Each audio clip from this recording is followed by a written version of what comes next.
আসসালামু আলাইকুম। আশা করছি সবাই ভালো আছেন। শুরু করতে যাচ্ছি আমি পদ্মজা উপন্যাসের প্রথম পর্ব।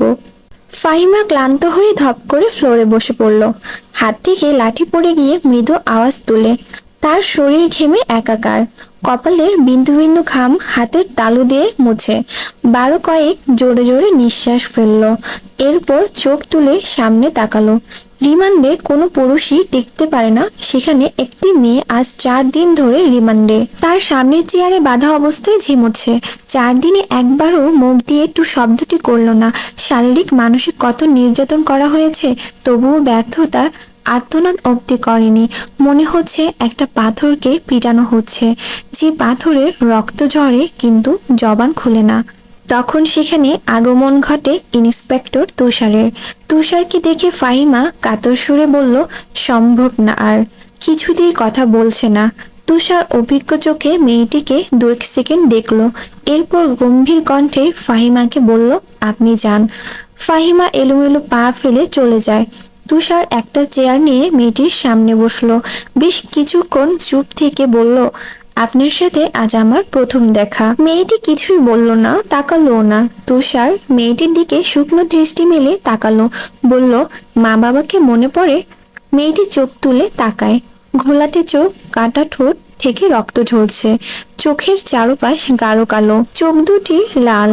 মুখের এমন রং রিমান্ডে আসা সব আসামির হয়। তুষার মুখের প্রসঙ্গভঙ্গি আগের অবস্থানে রেখেই আবারও প্রশ্ন করলো, মা বাবাকে মনে পড়ে? মেয়েটি মাথা নাড়ায়, মনে পড়ে তার। তুষার একটু ঝুঁকে। মেয়েটি অসহায় দৃষ্টি মেলে তাকায়। তুষার মেয়েটির হাতের বাঁধন খুলে দিয়ে নির্বিকার ভঙ্গিতে প্রশ্ন ছুড়ল, নাম কি?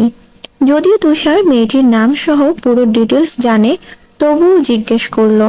তার মনে হচ্ছে মেয়েটি কথা বলবে। সত্যি তাই হলো। মেয়েটি ভারাক্রান্ত কণ্ঠে নিজের নাম উচ্চারণ করলো, পদ্ম। আমি আমি পদ্মজা। পদ্মজা হেলে পড়ে তুষারের উপর। তুষার দ্রুত ধরে ফেলল। উঁচু কণ্ঠে ফাহিমাকে ডাকলো, মিস ফাহিমা, দ্রুত এগিয়ে আসুন। ফাহিমা সহ আরো 2 জন দ্রুত পায়ে ছুটে আসে। 1989 সাল। সকাল সকাল রশিদ ঘটকের আগমনে হেমলতা ভীষণ বিরক্ত হন। তিনি বারবার পই পই করে বলেছেন, পদ্মর বিয়ে আমি এখনই দিব না। পদ্মকে অনেক পড়াবো। তবুও রশিদ উদ্দিন প্রতি সপ্তাহে সপ্তাহে এক এক পাত্রের খোঁজ নিয়ে আসবেন। মেয়ের বয়স আর কতই হলো, মাত্র 16। শামসুল আলমের মেয়ের বিয়ে হয়েছে 24 বছর বয়সে। পদ্মর বিয়েও তখনই হবে পদ্মর পছন্দ মতো। হেমলতা রশিদকে দেখেও না দেখার ভান ধরলেন। রশিদ একদলা থুতু ফেললেন উঠানে। এরপর হেমলতার উদ্দেশ্যে বললেন, বুঝেছ পদ্মর মা, এইবার যে পাত্র আনছি একবারে খাঁটি হীরা। হেমলতা বিরক্ত ভরা কণ্ঠে জবাব দিলেন, আমি আমার মেয়ের জন্য পাত্র চাইনি, তবুও বারবার কেন আসেন? যুবতী মাইয়া, ঘরে রাহন ভালা না। মেয়েটা তো আমার, আমাকেই বুঝতে দেন না। হেমলতার কণ্ঠে বিরক্ত ঝরে পড়েছে। রশিদ অনেক চেষ্টা করেও সুবিধা করতে পারলেন না। ব্যর্থ থমথমে মুখ নিয়ে সরবকে পা রাখলেন। প্রতিদিনই কোনো না কোনো পাত্রপক্ষ এসে হাতে টাকা গুঁজে দিয়ে বলবে, মোর্শেদের বড় সিঁড়ি ডালে চাই। রশিদ নিজে নিজে বিড়বিড় করে আওড়ান, গ্রামে কি আর সিঁড়ি নাই? একটা সিঁড়িরই কেন সবার চোখে পড়তে হইব? চাইলেই কি সব পাওয়া যায়? পূর্ণা স্কুলে জামা পরে পদ্মজাকে ডাকলো, আপা, এই আপা, স্কুলে যাবি না? আপারে। পদ্মজা পিটপিট করে চোখ খুলে কোনো মতে বলল, না। পরপরই চোখ বুঝে ঘুমে তলিয়ে গেল। পূর্ণা নিরাশ হয়ে মায়ের রুমে আসে। আম্মা, আপা কি স্কুলে যাইব না?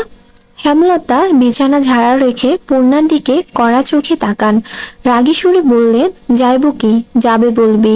পূর্ণা মাথা নত করে ফেলল। হেমলতার করা আদেশ, মেয়েদের পড়াশোনা করাচ্ছি অসভ্য ভাষায় কথা বলার জন্য নয়, শুদ্ধ ভাষায় কথা বলতে হবে। পূর্ণাকে মাথা নত করতে দেখে হেমলতা তৃপ্তি পান। তার মেয়েগুলো মান্যতা চিনে খুবই অনুগত। তিনি বিছানা ঝাড়তে ঝাড়তে বললেন, পদ্মর শরীর ভালা না, সারা রাত পেটে ব্যথায় কাটছে, থাকুক, ঘুমাক।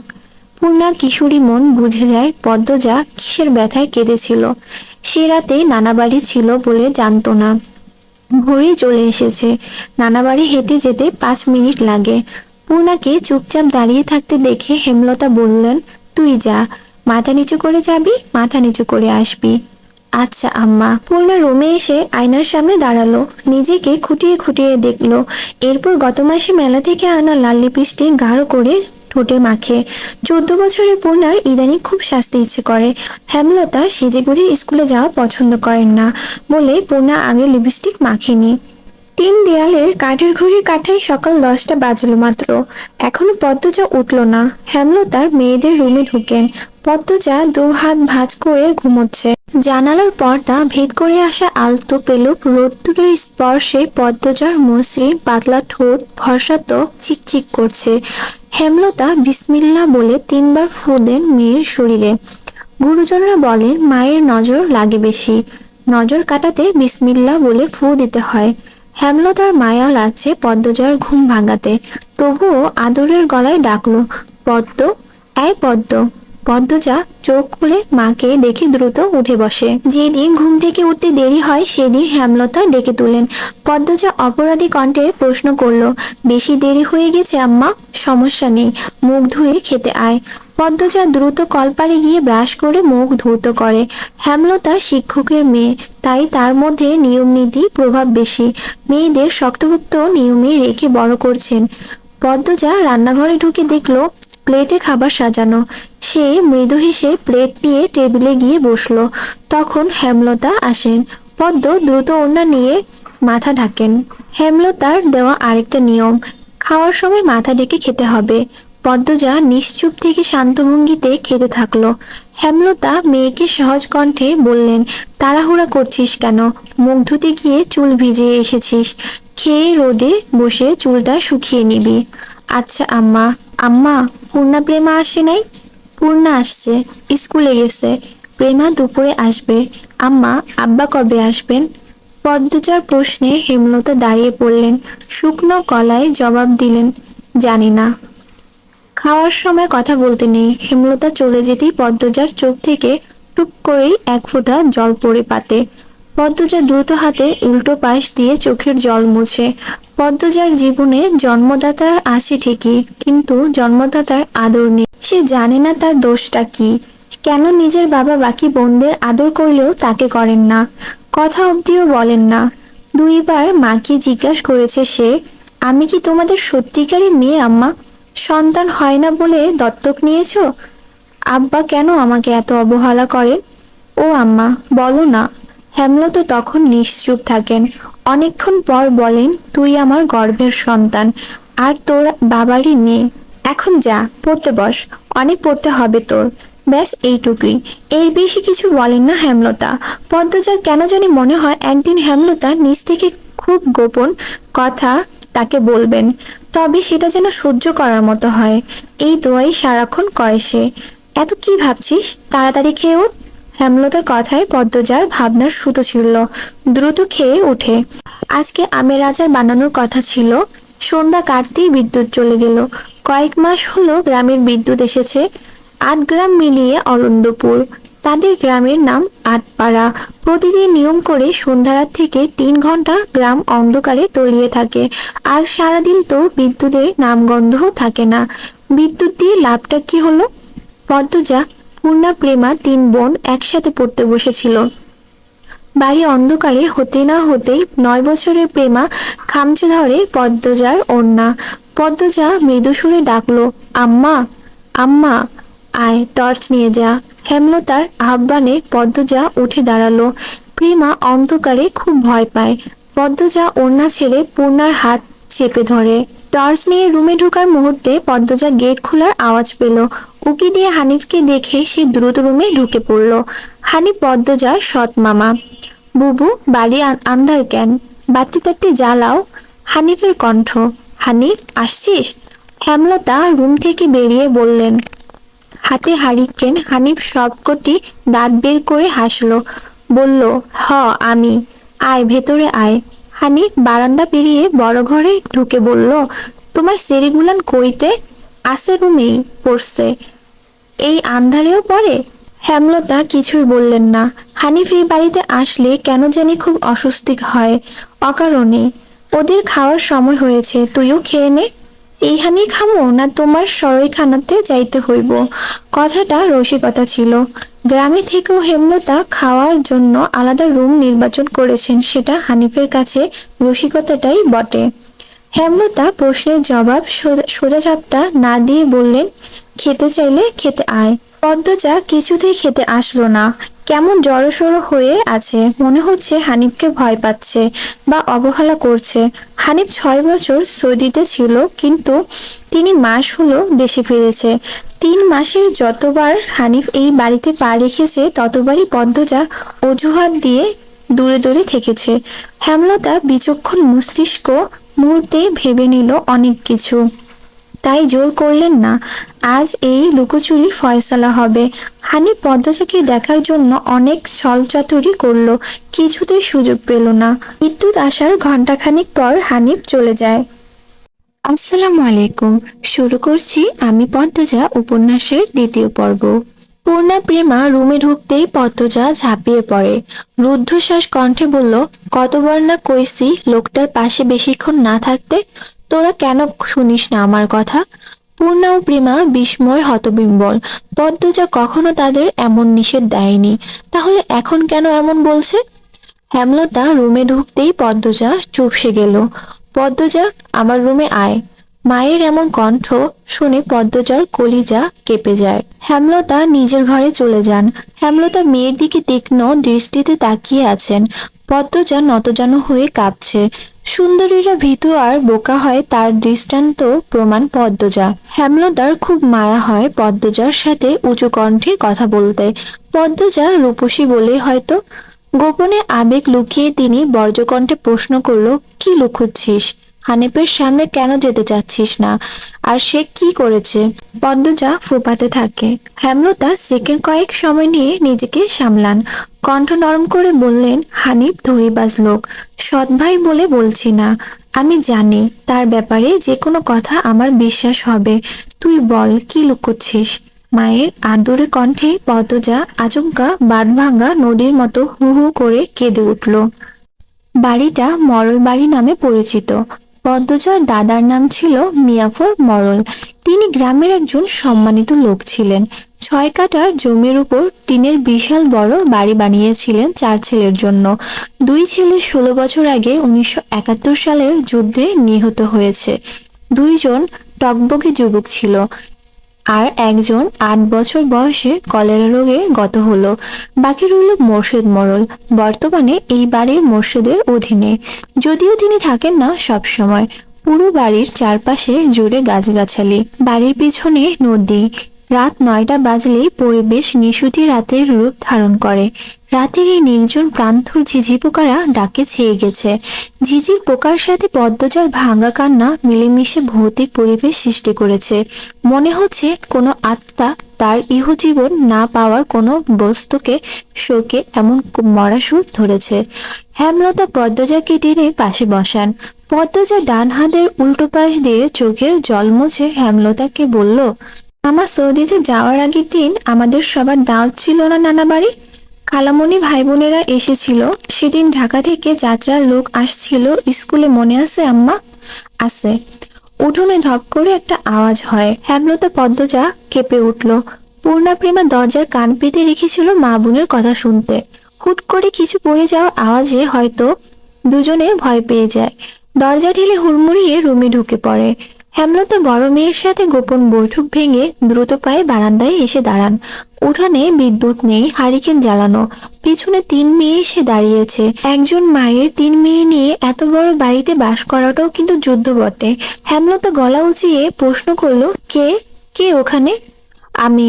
চিরপরিচিত এই কণ্ঠ চিনতে হেমলতার বিড়ম্বনা হলো না।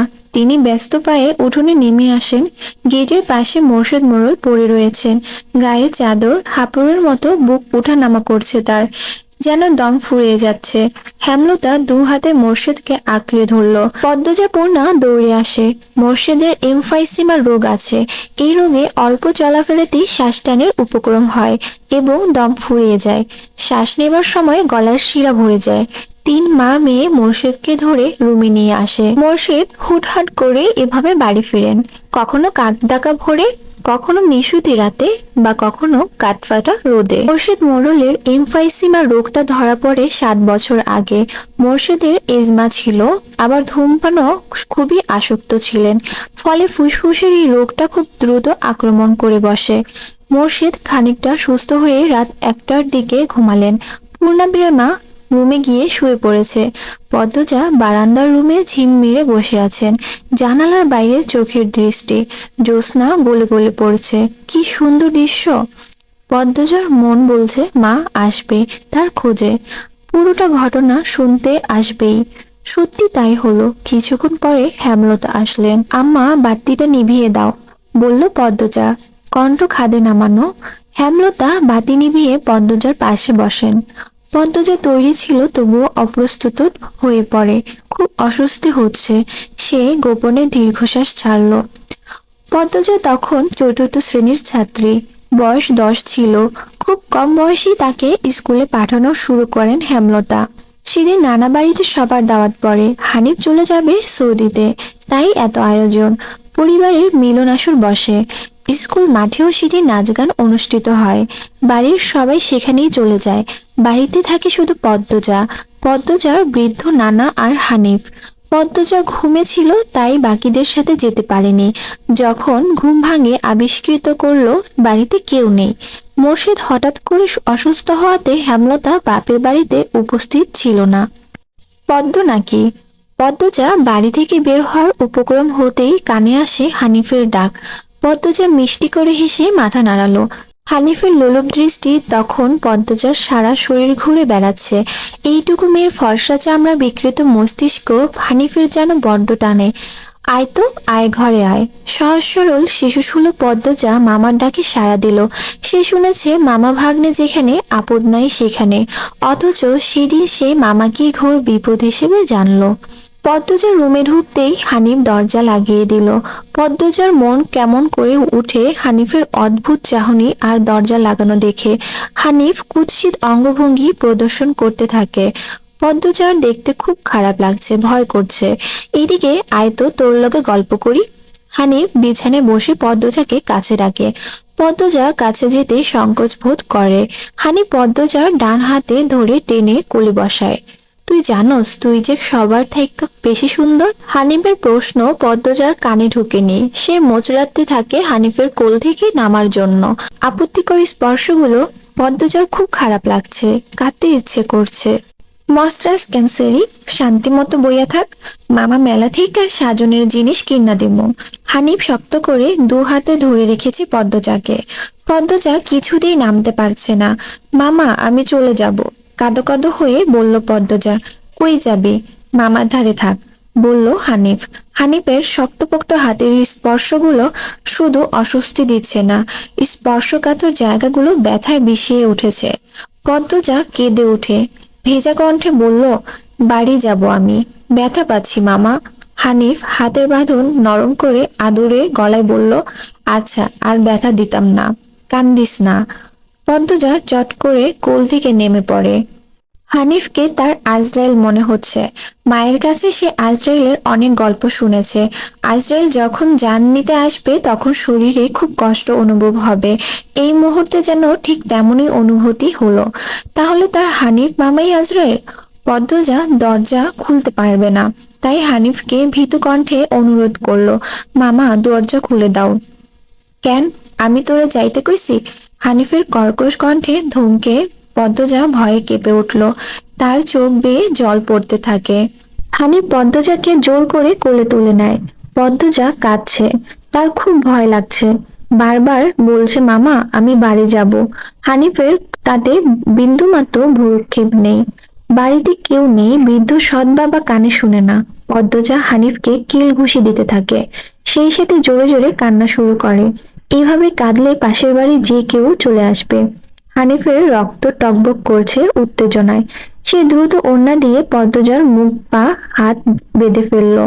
পদ্মজার 2 চোখের পানি হানিফের চোখে লাগেনি। হানিফ ভীষণ আনন্দ পাচ্ছে। পৈশাচিক আনন্দ পাচ্ছে। সে সিগারেট জ্বালায়, খুব আনন্দ হলে তার সিগারেট টানতে ইচ্ছে হয়। সিগারেট টানতে গিয়ে মাথায় আসে নৃশংস ইচ্ছে। নাক মুখ দিয়ে ধোয়া উড়িয়ে সিগারেট 2 আঙ্গুলের মাঝখানে রেখে পদ্মজার বাম পায়ের তালুতে চাপ দিয়ে ধরে রাখে। পদ্মজা হাউমাউ করে কেঁদে উঠল। হেমলতা 2 হাতে শক্ত করে মেয়েকে বুকের সাথে জড়িয়ে ধরেন। পদ্মজা কাঁদতে কাঁদতে বলল, আম্মা, তখন আমার খুব কষ্ট হচ্ছিল। আমার দমটা বেরিয়ে যাচ্ছিল মনে হচ্ছিল। আমি তোমাকে খুব ডাকছি আম্মা, তুমি আসোনি। পদ্মজার কথাগুলো হেমলতার বুক রক্তাক্ত করে দেয়। এই যেন 1971 সালের পাকিস্তানিদের নৃশংসতা। নিজের চোখে তিনি দেখেছেন পাকিস্তানিদের নিষ্ঠুরতা। হানিফ আর তার দেখা অত্যাচারী পাকিস্তানিদের মধ্যে কোনো তফাৎ নেই। হেমলতা নির্বাক বাকরুদ্ধ। শুধু অনুভব হচ্ছে তার বুকে পড়ে আদরের পদ্মজা হাউমাউ করে কাঁদছে। সর্বাঙ্গ যেন কাঁপছে। হানিফকে ক্ষতবিক্ষত করে দিতে হাত নিষ্পিস করছে। সেদিন একটুর জন্য পদ্মজা ধর্ষণ হয়নি। বাড়িতে সবাই ফিরে এসেছিল। পদ্মজা পোড়া স্থানের যন্ত্রণায় সহ্য করতে না পেরে অচেতন হয়। বাকিটুকু আর পদ্মজাকে বলতে হয়নি। হেমলতা জানেন। পদ্মজার গা কাঁপিয়ে জ্বর আসে। 21 দিন বিছানায় ছিল। ততদিনে হানিফ দেশ ছেড়ে চলে যায়। পদ্মজার ভয়ে লজ্জায় ঘটনাটি কাউকে বলেনি। পায়ের পোড়া দাগ দেখে যখন হেমলতা প্রশ্ন করেছিল, পা এমন ভাবে পুড়ল কি করে, পদ্মজা সহজভাবে জবাব দিয়েছিল, চুলার কাছে গিয়েছিলাম, চুলার লাকড়ির আগায় পা লেগেছিল। কথাটা পদ্মজা সাজিয়ে রেখেছিল, সাথে অনেক যুক্তি। তাই মিথ্যে বলতে একটুও কাঁপেনি। পুরো ঘটনাটা পদ্মজার বুকে তাজা হয়ে আছে। এই 6 বছরে লুকিয়ে কতবার যে সে কেঁদেছে। সবসময় চুপ করে কোথাও বসে থেকেছে। হেমলতা মেয়ের নিশ্চুপতা দেখে মাথা ঘামাননি, কারণ পদ্মজা ছোট থেকেই চুপচাপ ছিল। কিন্তু আজ হেমলতা খুব আফসোস করছে। নিজেকে অপরাধী মনে হচ্ছে।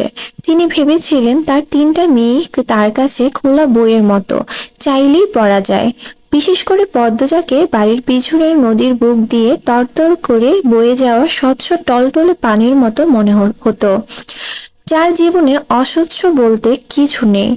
সবই সাদামাটা সহজ সরল। অথচ পদ্মজার জীবনে কত বড় দাগ জ্বলজ্বল করে জ্বলছে। কত বড় ঘটনা লুকিয়ে ছিল। মেয়েরা কথা লুকিয়ে রাখার সীমাহীন ক্ষমতা রেখেই জন্মায়। কথাটা নিজের মেয়েদের ক্ষেত্রে মাথায় আসেনি। পদ্মজা শান্ত হলে হেমলতা বললেন, পাটা দেখি। পদ্মজা বা পা বিছানায় তুলল। হেমলতা পদ্মজার পা কোলে নিয়ে পোড়া দাগটা দেখেন মনোযোগ দিয়ে। রক্ত টকবক করে ওঠে। রুদ্রে রুদ্রে হিংস্রতা যেন লুটোপুটি খাচ্ছে। এই পোড়া দাগ হানিফের রক্ত দিয়ে মুছবো। কথাটি কত সহজ করে বলেছেন হেমলতা। তবু পদ্মজা কেঁপে উঠল। কি যেন ছিল কথাটিতে। শরীরের পশম দাঁড়িয়ে পড়ে। হেমলতা বারান্দার রুম ছেড়ে বড় ঘরে ঢুকেন।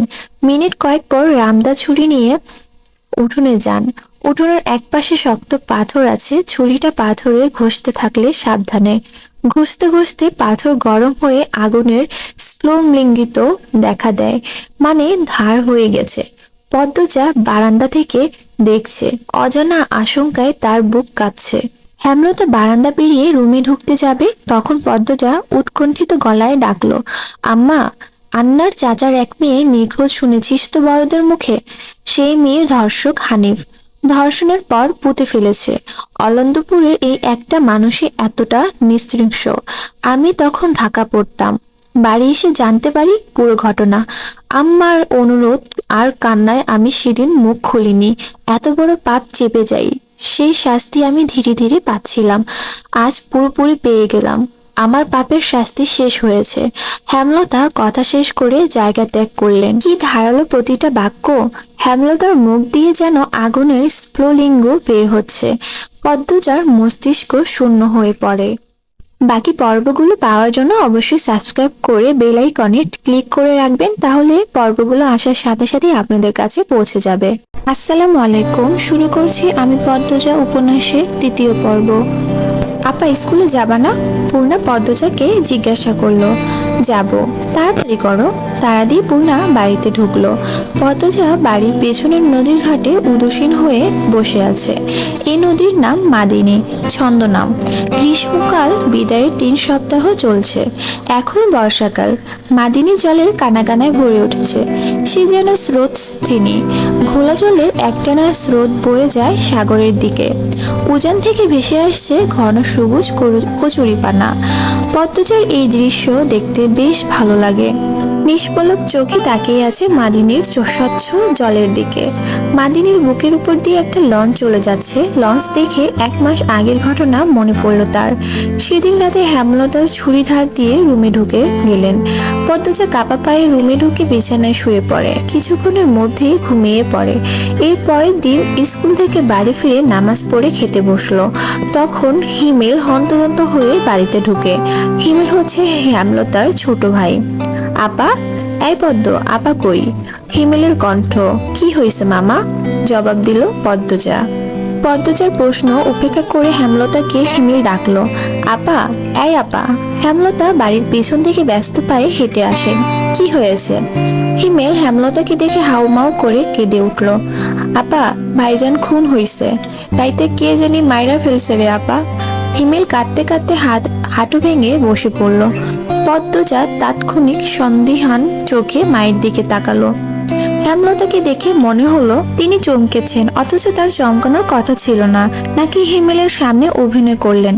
পূর্ণা প্রেমাকে ওদিকে আসতিস না পদ্ম, আমি আসছি। হেমলতা বাড়ির বাইরে মিলিয়ে যান। হিমেল পাশে খুঁড়িয়ে খুঁড়িয়ে হাঁটছে। ছেলেটা বোকাশোকা, জন্মগত প্রতিবন্ধী।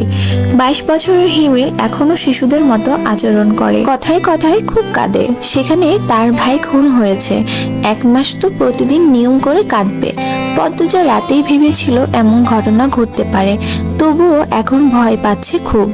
পুলিশ কি এসেছে? মাকে কি ধরে নিয়ে যাবে? ভাবতে গিয়ে পদ্মজার বুক ধক করে উঠল।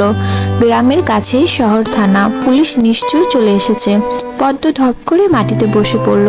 সে ঘামছে খুব। নাক মুখ গলা ঘেমে একাকার হয়ে যাচ্ছে। পূর্ণা খুনের কথা শুনেই খুব ভয় পেয়েছে। তার মনে হচ্ছে সেও খুন হবে। খুব বেশি ভীতু পূর্ণা। পদ্মজার শরীর কাঁপতে থাকে। চোখে ভাসছে হেমলতাকে পুলিশ শিকল দিয়ে বেঁধে নিয়ে যাচ্ছে। তার খুব কান্না পাচ্ছে। আর সময় নষ্ট না করে তড়িঘড়ি করে উঠে দাঁড়ালো পদ্মজা।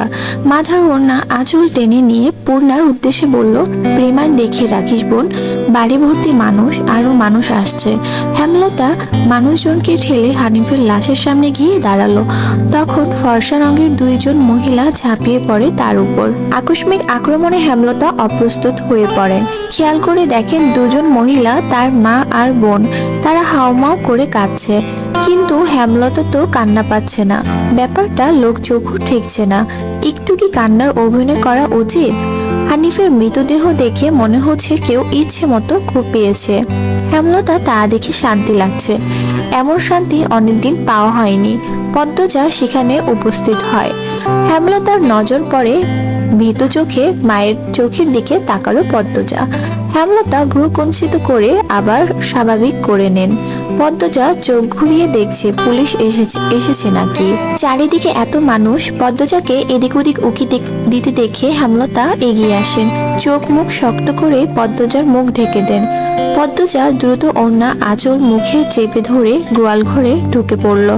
তার মা চায় না সে কখনো এত মানুষের সামনে থাকুক। হেমলতা ঘাড় ঘুরিয়ে দেখলেন পদ্মজা গোয়াল ঘর থেকে উকি দিয়ে বাইরের অবস্থা পর্যবেক্ষণ করছে। কিছুক্ষণের মধ্যে পুলিশ আসলো। জিজ্ঞাসাবাদ করে হানিফের লাশ নিয়ে গেল। লোক মুখে শোনা যায় হানিফ খুন হয়েছে শেষ রাতে। এরপর নদীতে ফেলে দেওয়া হয়। লঞ্চ ঘাটে লাশ ভাসে। হেমলতাকে পুলিশ নিয়ে যায়নি বলে পদ্মজা স্বস্তির নিঃশ্বাস নিল। মানুষের ভিড়ও কমে যায়। হেমলতা মা কাঁদতে কাঁদতে ক্লান্ত হয়ে উঠানে এক কোণে বসে আছেন। পদ্মজা গুটি পায়ে গোয়ালঘর থেকে বেরিয়ে আসলো। হেমলতা পদ্মজার দিকে তাকিয়ে মৃদু হাসেন। এই হাসি দেখলেন হেমলতার মা মঞ্জুরা। তিনি কিছু একটা ভেবে নেন। হেমলতার কাছে এসে কিরমির করে বললেন, তুই খুন করছিস? তোমার কেন মনে হচ্ছে এমন? হেমলতার কণ্ঠ স্বাভাবিক, অথচ পদ্মজা এই প্রশ্ন শুনে ভয় পেয়েছে খুব। যদি নানু পুলিশকে বলে দেয়? পুলিশ তো তার মাকে নিয়ে যাবে। কাল রাইতে তুই আইসিলি হানিফের ঘরে, আমি দেখি নাই? রাগে কাঁদছেন মঞ্জুরা। আসছি। হেমলতার নির্বিকার স্বীকারোক্তি। কেন মারলি আমার স্যালারে? তোর কি ক্ষতি করছে? আসছি বলেই আমি খুন করেছি? এত রাতে তুই তার কাছে আর কি দরকারে আইবি? আমি তাকে মারতে যাব কেন? মঞ্জুরা আহত দৃষ্টিতে তাকিয়ে আছেন হেমলতার দিকে। হেমলতার চোখ মুখ শক্ত। নিস্তবতা কাটিয়ে মঞ্জুরা চেঁচিয়ে উঠলেন, পুলিশের কাছে যাবো আমি। পদ্মজা কেঁদে উঠল, অস্পষ্ট কণ্ঠে বলল, নানু এমন করো না। হেমলতা নিচু সুরে কঠিন করে বললেন, আমার মেয়েদের থেকে আমাকে দূরে সরানোর চেষ্টা করো না আম্মা, ফল খুব খারাপ হবে। পদ্মজার মনে হলো মঞ্জুরা ভয় পেয়েছে। মঞ্জুরা সবসময় হেমলতাকে ভয় পান।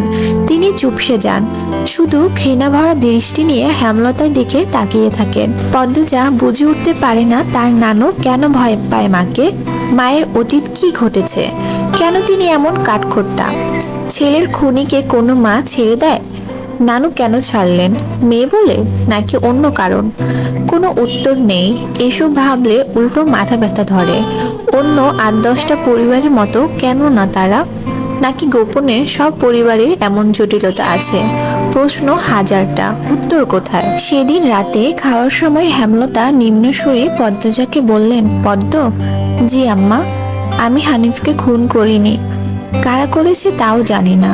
কথাটি শুনে পদ্মজা খুব চমকায়। তার মা মিথ্যে বলে না। তাহলে কারা খুন করলো? পদ্মজা প্রশ্ন করলো, তাহলে শেষ রাতে মামার কাছে কেন গিয়েছিলেন আম্মা? হেমলতা জবাব দেননি। খাওয়া ছেড়ে উঠে যান। পদ্মজার ভাবনার সুতো কাটলো কারো পায়ের আওয়াজ শুনে। ঘাড় ঘুরিয়ে মোর্শেদকে দেখতে পেল। মোর্শেদ পদ্মজাকে ঘাটে বসে থাকতে দেখে বিরক্তির কপাল কুঁচকান। এই সিরি জায়ান থেকা। পদ্মজার কান্না পায়, খুব খারাপ লাগে। নিঃশব্দে এক ফোঁটা জল গড়িয়ে পড়ে। তা আড়াল করে ব্যস্ত পায়ে বাড়ির ভিতর চলে যায়। কয়েক মাস তার পদ্মজার ম্যাট্রিক পরীক্ষা। 3 বোন বই নিয়ে সড়ক উঠল।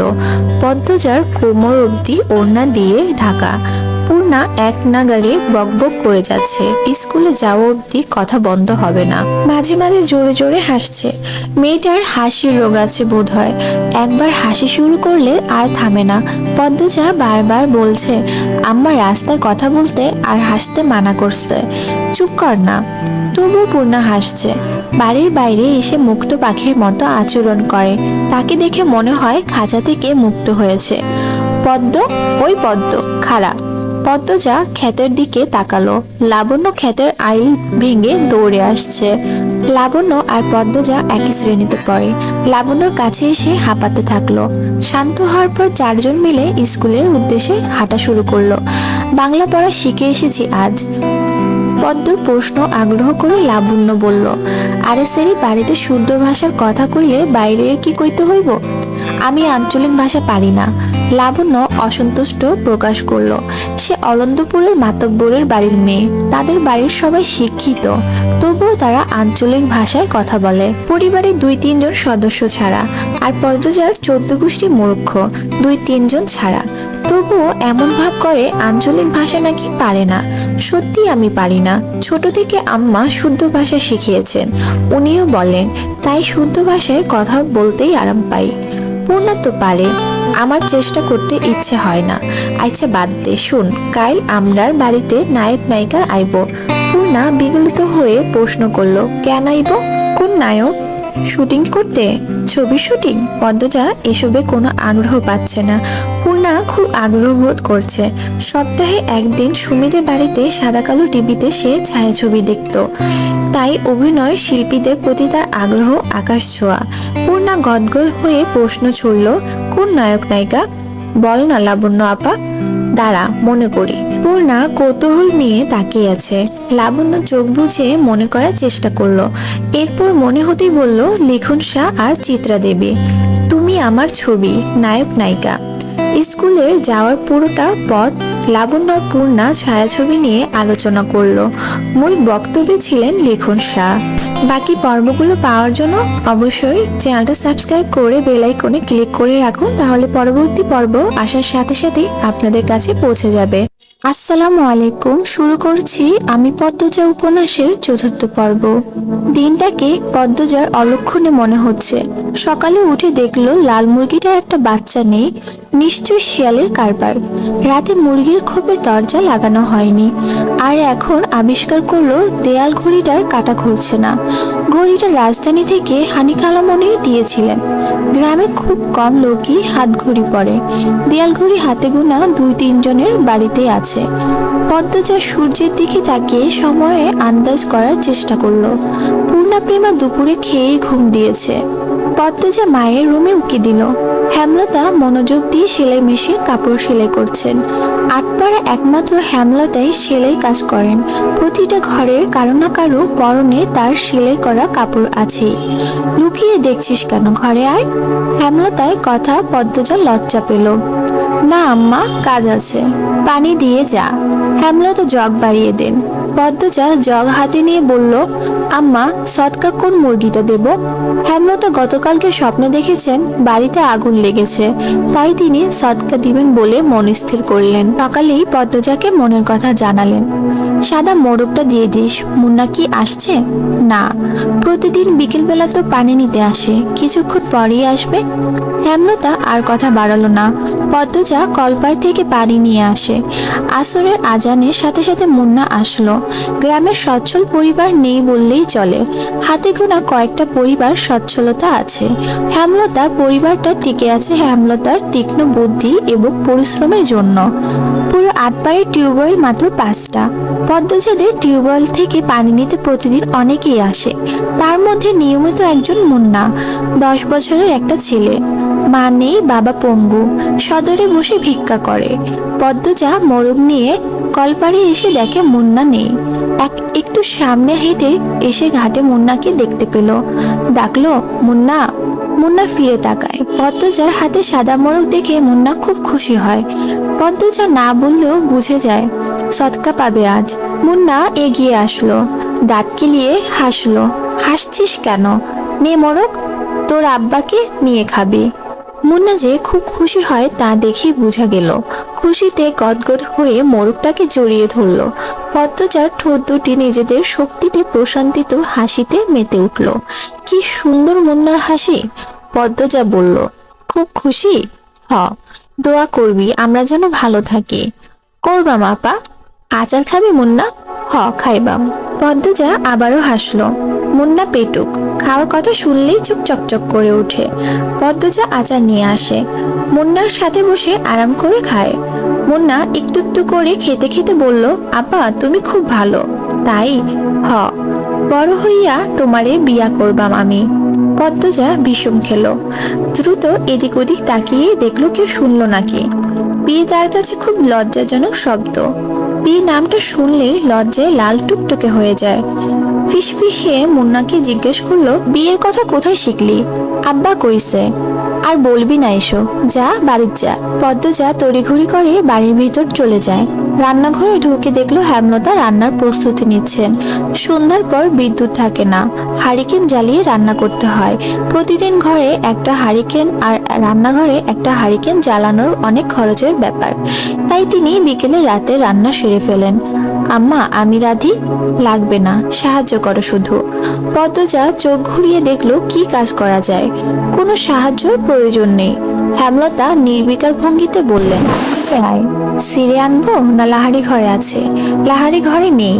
পদ্মজা মায়ের আদেশ পেয়ে যেন চাঁদ পেয়েছে, এমন ভাবে দ্রুত ছুটে গেল লাউ আনতে। লাউ, বরবটি, ঢেঁড়স, করলা, কাঁকরোল, চিচিঙ্গা, পটল, ঝিঙ্গা ইত্যাদি ইত্যাদি সব রকমের সবজির মেলা বাড়ির চারপাশ ঘিরে। পদ্মজা সাবধানে ঘাসের উপর দিয়ে লাউ গাছের দিকে এগোয়। বর্ষাকাল হওয়াতেই জোকের উপদ্রব বেড়েছে। জোকের ভয় অবশ্য নেই তার। হেমলতা পদ্মজার যাওয়ার পানে ঝিম মেরে কতক্ষণ তাকিয়ে থাকেন। মেয়েটাকে দেখলে তার মন মন বিষণ্ণতায় ভরে ওঠে। পদ্মজার চুল দেখলে মনে হয় এই সুন্দর ঘন কালো রেশমি চুল পদ্মজার এক একটা কাল রাত। পদ্মজার সিমসিম গরনের দুধে আলতা দেহের অবয়ব দেখলে মনে হয় এই দেহ পদ্মজার যন্ত্রণা, এই দেহ ধ্বংস হবে। পদ্মজার অষ্টদয়ে নিম্নে স্থির হয়ে থাকা কালো শুকনো তিল দেখলে মনে হয় এই তিল পদ্মজার এক জীবনের কান্নার কারণ। হেমলতা পদ্মজার রূপের বাহার নিতে পারেন না। কেন কৃষ্ণকুলীর ঘরে ভুবন মোহিনী রূপসীর জন্ম হলো? জন্ম মৃত্যু বিয়ে কারো হাতে না। যদি থাকতো হেমলতা মোর্শেদকে বিয়ে করতেন না এবং পদ্মজার মতো রূপসীর জন্ম দিতেন না। আল্লাহর কাছে রূপসী মেয়ে ভুলেও চাইতেন না। হেমলতার বুক চিরে দীর্ঘশ্বাস বেরিয়ে এলো। আজ শুক্রবার, স্কুল নেই। ফজরের নামাজ পড়ে 3 বোন পড়তে বসেছে। প্রিমা নামাজ পড়তে চায় না, ঘুমোতে চায়। হেমলতা মায়ের ভয়ে নামাজ পড়ে। সে ঝিমুচ্ছে আর পড়ছে। তা দেখে পদ্মজা আর পূর্ণা ঠোঁট টিপে হাসছে। হেমলতা বিরক্ত হন। প্রেমার তো পড়াই হচ্ছে না, সেই সাথে পদ্মজা পূর্ণার মনোযোগ নষ্ট হচ্ছে। তিনি কর্কশ কণ্ঠে ধমকে উঠলেন, প্রেমা ঘুমোচ্ছিস কেন? ঠিক হয়ে পড়। প্রেমা সচকিত হলো। চট করে চোখ খুলে ভয়ে তাড়াতাড়ি পড়া শুরু করলো। হেমলতা কিছুক্ষণ পর স্বাভাবিক গলায় বললেন, পড়তে হবে না, ঘরে গিয়ে ঘুমা। প্রেমা একটু অবাক হয়, পরে খুশি হয়ে ছুটে যায় ঘরে। পূর্ণা মুখ ভার করে ফেলল। তারও তো পড়তে ইচ্ছে করছে না, কিন্তু মা কখনো তাকে ছাড় দেন না। হয়তো ছোটবেলায় ছাড় দিতেন, মনে নেই। সে আবার খুব দ্রুত সব ভুলে যায়। ব্রেন ভালো প্রেমার, যা পড়ে মনে থাকে। পূর্ণা খুব দ্রুত ভুলে যায়। পদ্মজার সবকিছুই স্বাভাবিক, শুধু রূপ বাদে। সূর্য ওঠার সাথে সাথে মোর্শেদ বাড়িতে ঢুকেন। হাতে ঝাঁকি জাল আর বড়শি, কাঁধে পাটের ব্যাগ ঝুলানো। ভোরের মাছ ধরতে গিয়েছিলেন। মোর্শেদ বাড়ি ফিরলে পূর্ণা আর প্রেমা সবচেয়ে বেশি খুশি হয়। অর্থের জন্য হেমলতা খুব কম মাছ আনেন। মোর্শেদ বাড়িতে যতদিন থাকেন ততদিন মাছের অভাব হয় না। মোর্শেদ বলার পূর্বেই পূর্ণা ও প্রেমা গামলা নিয়ে ছুটে আসে উঠানে। মোর্শেদ কাঁধের ব্যাগ উল্টো করে ধরেন গামলার উপর। পুঁটি, ট্যাংরা, পাবদা, চিংড়ি মাছের ছড়াছড়ি। হেমলতা ভারী খুশি হন। পদ্মজা লতা দিয়ে চিংড়ি খেতে খুব পছন্দ করে, আর প্রেমা পূর্ণা পছন্দ করে পাবদা মাছের ভুনা। মেয়েগুলো খুব খুশি হয়েছে মাছ দেখে। তিনি জানেন মোর্শেদ বাড়ি থেকে বের হতেই পদ্মজা ছুটে যাবে বাড়ির পিছনে লতা আনতে। ভুনা লতা, আমার আরে পাবদা ভুনা কইরা দিবা, সবজি টুবজি দিয়ে রানবা না। আব্বা, আপনি বাড়িতে থাকবেন? তাইলে তো প্রতিদিনই মাছ খেতে পারি। মোর্শেদ আর চোখে পদ্মজাকে একবার দেখে তীক্ষ্ণ চোখে হেমলতার দিকে তাকান। এরপর পূর্ণাকে জবাব দিলেন, কোনো রকম অশান্তি না হইলে তো থাকবামি। গামছা নিয়ে তিনি কলপারে চলে যান। পদ্মজার মুখটা ছোট হয়ে যায়। প্রতিবার বাড়ি ছাড়ার পূর্বে মোর্শেদ পদ্মজাকে রাগে কটু কথা শোনান। তখন হেমলতা মোর্শেদকে শাসান। ফলস্বরূপ মোর্শেদ বাড়ি ছাড়েন। মোর্শেদ নাকি বাড়ি ফিরলা কোন দিন? মোর্শেদ গোসল সেরে রোদ পোহাচ্ছিলেন। সকালের মিষ্টি রোদ। ঘাড় ঘুরিয়ে রশিদ ঘটককে দেখে হাসলেন। আরে মিয়া চাচা, আহেন আহেন। পূর্ণা রে, চেয়ার আইনা দে।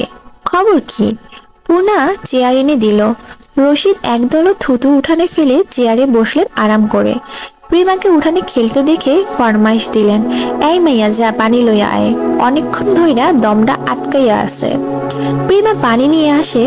রশিদ পানি খেয়ে মোর্শেদকে বললেন, খবর তো ভালোই, বাবা সিরিডারি কি বিয়া দিবা না? আর চোখে হেমলতা ও পদ্মজার উপস্থিতি পর্যবেক্ষণ করলেন। নেই তারা। তিনি জানেন পদ্মজার উপর কোনো রকম জবরদস্তি তিনি করতে পারবেন না। হেমলতা তা হতে দিবেন না। এইসব তো আর বাইরের মানুষের সামনে বলা যায় না। মোর্শেদ রশিদ ঘটকের নরম গলায় বললেন, থাকুক না, পড়ুক। মায়ে যখন চায় সেরি পড়ুক, তাইলে পড়ুক। রশিদ নিরাশ হলেন। ভেবেছিলেন মোর্শেদ রাজি হবে। তিনি মেয়ের শ্বশুর বাড়িতে ছিলেন, এরপর বড় অসুখে পড়লেন। তাই মোর্শেদের বাড়ি ফিরেছে শুনেও আসতে পারেননি। আজ একটু আরামবোধ হতেই ছুটে এসেছেন অনেক আশা নিয়ে। কিন্তু মোর্শেদের জবানবন্দিতে তিনি আশাহত হলেন। কটমটে গলায় বললেন, যুবতী মাইয়া ঘরন রাহান ভালা না, যখন বংশে কালি পড়ব তখন বুঝবা। কোনো মোর্শেদ এই বয়সী মাইয়াদের স্বভাব চরিত্র বেশিদিন ভালা থাকে না। পাপ কাম এদের চারপাশে খুরখুর করে। বেলা থাকতে জামাই ধইরা দেওন ভালা, বুঝছো নি? তোমার বউরে বুঝাও। রশিদ ঘটক পাত্রের অনেক প্রশংসা করলেন, জমি জমা বাড়ি ঘর সবকিছুর বাড়াবাড়ি রকমের বর্ণনা দিলেন। ফলে মোর্শেদের মস্তিষ্ক কাজ করা শুরু করলো। রশিদ ঘটক যেতেই তিনি হেমলতার পাশে গিয়ে বসেন। ইনি বিনি পদ্মজার বিয়ের কথা তুলেন। হেমলতার সাপনাচক করে দেন। তিনি শান্ত কণ্ঠে বুঝিয়ে দেন পদ্মজার বিয়ে তিনি দিচ্ছেন না, আর মোর্শেদকে পদ্মজার ব্যাপারে নাক গলাতে না করেছেন। শেষ কথাটা বেশ কঠিন করেই বললেন, আগে বাপ হও, পরে বাপের কাজ করতে আসবা। মোর্শেদের তিরিক্ষি মেজাজ, তিনি রান্নাঘর ছেড়ে বেরিয়ে পড়েন। রগে রগে রাগ টকবক করছে। পদ্মজাকে বারান্দায় দেখে তিনি ঝাঁঝালো কণ্ঠে বললেন, সেরি যখন রূপ দিয়া নটি হইব, তখন আমারে ঠ্যাঙ্গও পাইবা না। এই সেরি মজা বুঝাইব। পদ্মজার চোখ বেয়ে জল বেরিয়ে পড়ে। হেমলতা রান্নাঘর থেকে বের হলেন মোর্শেদকে কিছু কঠিন কথা শোনাতে। পদ্মজা তখন দৌড়ে আসেন, হেমলতার হাত ধরে রান্নাঘরে ভিতরে নিয়ে যান। মোর্শেদ যতক্ষণ বাড়িতে থাকে তারও খুব ভালো লাগে। পূর্ণা প্রেমা কত খুশি হয়, বাড়িটা পরিপূর্ণ লাগে। সে চায় না তার বাবা ঝগড়া করে রাগ নিয়ে বাড়ি ছেড়ে চলে যাক। হেমলতার রাগে যেন কটমট করে উঠছে। এক ঝটকায় মায়ের হাত সরিয়ে দেন। তার সহ্য হয় না মোর্শেদকে। মানুষের কথা দ্বারা নিয়ন্ত্রিত হওয়া বদমেজাজির একজন মানুষ মোর্শেদ। ভালোটা কখনো বুঝে না, মানুষের কথায় নাচে। সারাক্ষণ মস্তিষ্কে একটা বাক্যই পূজা করে, মানুষ কি বলবে। মুষলধারে বৃষ্টি হচ্ছে। মাথার উপর বৃষ্টি নিয়ে মোর্শেদ বাড়ি ফেরেন। মুখ দেখে বোঝা গেল তিনি খুব খুশি। হেমলতাকে ডেকে বললেন, 1 মাসের লাইগা ঘরটা ছাইরা লাহারি ঘরে উঠা পড়ো। কিসে দরকারের জন্য? শুটিং করার লাইগা মাতাব্বুর বাড়ি যারা আইছে তারা বলি আমরার বাড়ির পছন্দ হইছে, বিরাট অঙ্কের টাকা দিব কইছে। আমিও কথা দিয়ে আইছি, কালই উঠতে কইয়া আইছি। হেমলতা বিরক্ত হয়ে গিয়েও পারলেন না। সত্যি অর্থের খুব দরকার। পদ্মজার সামনে ম্যাট্রিক পরীক্ষা, কত খরচ? কলেজে পড়াতে ঢাকা পাঠাতে হবে। তিনি মোর্শেদকে বললেন, টাকার ব্যাপারটা নিয়ে আমার সাথে আলোচনা করতে বলবা, নয়তো জায়গা হবে না। আরে বল মানে, এখন সব গুছাইয়া লও। পূর্ণা আড়াল থেকে সবটা শুনেছে। 7 দিন হয়েছে লিখন শাহ আর চিত্রা দেবী এই গ্রামে এসেছে, অথচ সে দেখতে পারল না। হেমলতা যেতে অনুমতি দেননি। পূর্ণা নামাজের দোয়ায় খুব অনুনয় করেছে আল্লাহকে, যেন লিখন শাহ আর চিত্রা দেবীকে সচক্ষে দেখতে পারে। আর এখন শুনলো তাদের বাড়িতেই নাকি আসছে ওরা। পূর্ণার মনে হচ্ছে সে খুশিতে মরে যাচ্ছে। এই মগা, আমাকে 1 কাপ চা দাও তো। মগা ঝড়ের গতিতে চা নিয়ে আসে। লিখন চিত্রার পাশে চেয়ারটা বসালো। এরপর মগাকে বলল, দারুণ চা করো তো তুমি। মগা কাঁচামাচো হয়ে হাসলো। ভাবে বোঝা গেল প্রশংসা শুনে সে ভীষণ লজ্জা পেয়েছে। চিত্রা মগার ভাবভঙ্গি দেখে হেসে উঠল। চিত্রা হাসলে মগা মুগ্ধ হয়ে দেখে মাতাব্বর বাড়ির কামলা সে। চিত্রনায়ক লিখন শাহ এবং চিত্রনায়িকা চিত্রা দেবীর সেবা করার দায়িত্ব মগাকে দেওয়া হয়েছে। মগা এতে ভীষণ খুশি। চিত্রার সৌন্দর্য মুখশ্রীর সামনে সবসময় থাকতে পারবে ভেবে। চিত্রা বলল, তোমার ভাইয়ের নাম জানি কি বলেছিলে?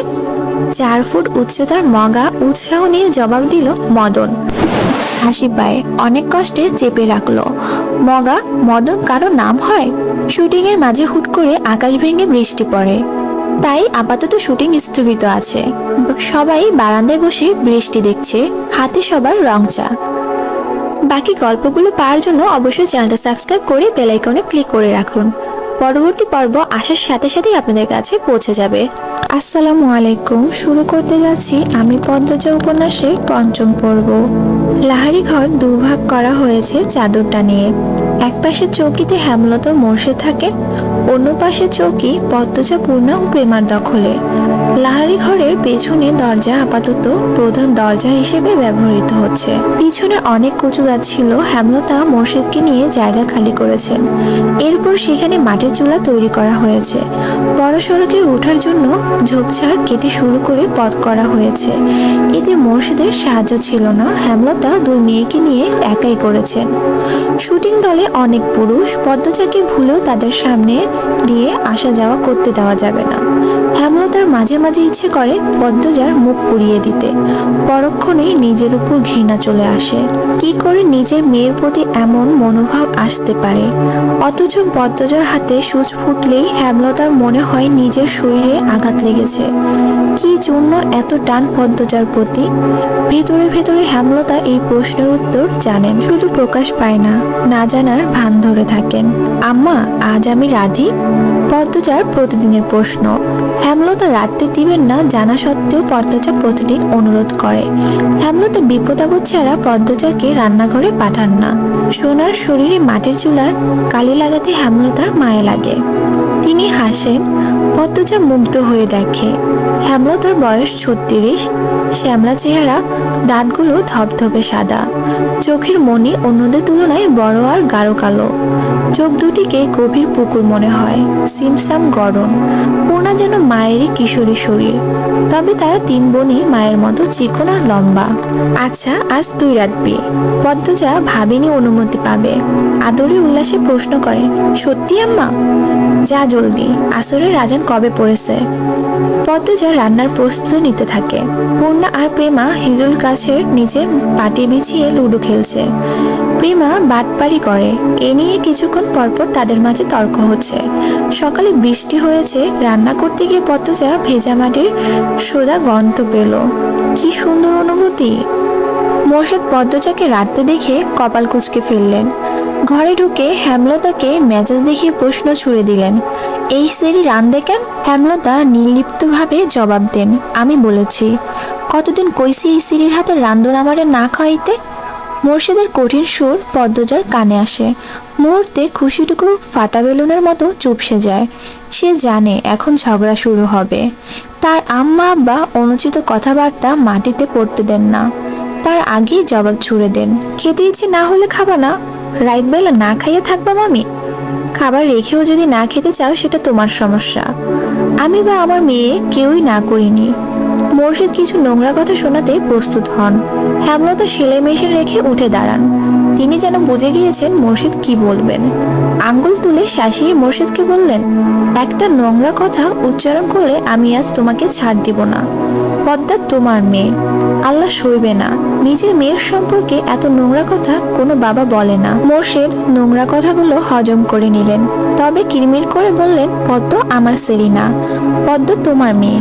আর একটা কথাও না, বাড়িতে অনেক মানুষ, নিজের বিকৃত রূপ লুকিয়ে রাখো। মোর্শেদ দমে যান, চৌকিতে বসে বড় করে নিঃশ্বাস ছাড়েন। চোখের দৃষ্টি অস্থির। পদ্মজার জন্মের পর থেকেই হেমলতার রূপ পাল্টে গেছে। কিছুতে এই নারীর সাথে পারা যায় না, অথচ এক সময় কত মেরেছেন হেমলতাকে। হেমলতার পিঠে, উড়ুতে, ঘাড়ে এখনো মারের দাগ আছে। সময় কোন জাদু বলে হেমলতাকে পাল্টে দিল জানা নেই মোর্শেদের। রাতের একটা শুট করে সবাই বিশ্রাম নিচ্ছিল। চিত্রা তখন কথায় কথায় জানালো, লাহারি ঘরে গিয়েছিলাম, মগা যে মেয়েটার কথা বলেছিল তাকে দেখতে। চিত্রার কথায় লিখন আগ্রহ পেল না। চিত্রা কখনো কোনো মেয়ের প্রশংসা করে না, খুদ খুঁজে বের করতে ভালো জানে। নিজেকে ক্ষুদহীন সেরা সুন্দরী মনে করে। মেয়েটার নাম পদ্মজা। মগা পুরো নাম জানি কি? চিত্রা মগার সাথে কথা বললেন। মগা খুব লজ্জা পায়, এখনো পেল। লাজুক ভঙ্গিতে জবাব দিল, উম্মে পদ্মজা। ও হ্যাঁ, উম্মে পদ্মজা। চিত্রার পাশ থেকে সেলিনা পারভিন প্রশ্ন করলেন, কি নিয়ে আলাপ হচ্ছে? সেলিনা পারভিন চলমান চলচ্চিত্রের চিত্রার মায়ের অভিনয় করছেন। চিত্রা বলল, এই বাড়ির মালিক যিনি, উনার বড় মেয়ের কথা বলছি। এমন সুন্দর মুখ আমি দুটি দেখিনি। মেয়েটার মুখ দেখলেই বুকের ভিতর নিকশিত বিশুদ্ধ ভালো লাগার জন্ম হবে। এত শ্রী ভগবান দিয়েছেন মেয়েটাকে। লিখন সহ উপস্থিত সবাই অবাক হলো। চিত্রার মুখে কোনো মেয়ের প্রশংসা অবিশ্বাস্য। সবাইকে অবাক হয়ে তাকাতে দেখে চিত্রা বিব্রত বোধ করল। গলা জোর বাড়িয়ে বলল, সত্যি বলছি, সন্ন্যাসী ছাড়া কোনো পুরুষ এই মেয়েকে উপেক্ষা করতে পারবে না। হিজল গাছের নিচে দাঁড়িয়ে আছে পদ্মজা। রাতের জোনাকি পোকা চারিদিকে। পদ্মজা প্রায় রাতে মুগ্ধ হয়ে দেখে জোনাকি পোকাদের। মনে হয় দল বেঁধে হারিকে নিয়ে নাচছে তারা।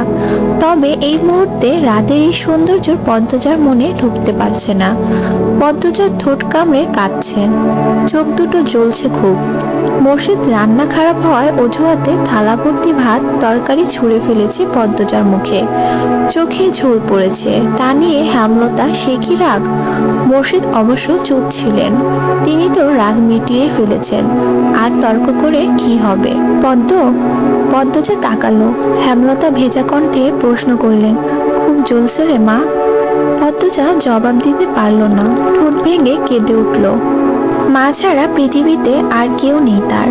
মায়ের আদর ছাড়া কারো আদর পাওয়া হয়নি, সবাই তার দোষ খোঁজে। হেমলতার বুক চিরে দীর্ঘশ্বাস বেরোলো। পদ্মজা ছিসকুনি কাঁদে, ছোট থেকেই কাঁদছে, তবুও জল ফুরোয় না, মন শক্ত হয় না। এমন হলে তো চলবে না।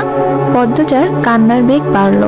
হেমলতা সদ্য কাটা বড়গাছের বাকি অংশে বসলেন, চুপ করে পদ্মজার ফোঁপানো শুনছেন। পদ্মজা শান্ত হয়ে মায়ের পাশে বসলো, তার মাথা নত। হেমলতা উদাস গলায় বললেন, এভাবে চলবে না পদ্ম। পদ্মজা তাকালো। হেমলতা বললেন, শোন পদ্ম, কেউ আঘাত করলে কাঁদতে নেই, কারণ মানুষ আঘাত করে কাঁদানোর জন্যই। আর যখন উদ্দেশ্য সফল হয় তখন তারা শান্তি পায়। যে আঘাত করলো তাকে কেন শান্তি দিবি? শক্ত থাকবি, বুঝিয়ে দিবি তুই এত দুর্বল নয়। যারে তারে পাত্তা দিস না, হাজার কষ্ট কাঁদবি না। কান্না সাময়িক সময়ের জন্য মন হালকা করে, পুরোপুরি নয়। যে তোকে আঘাত করবে তাকে তুই তোর চলচল দিয়ে ছিন্ন ভিন্ন করে দিবি। তখন তার মুখটা দেখে তোর যে শান্তিটা হবে সেটা কান্না করার পর হবে না।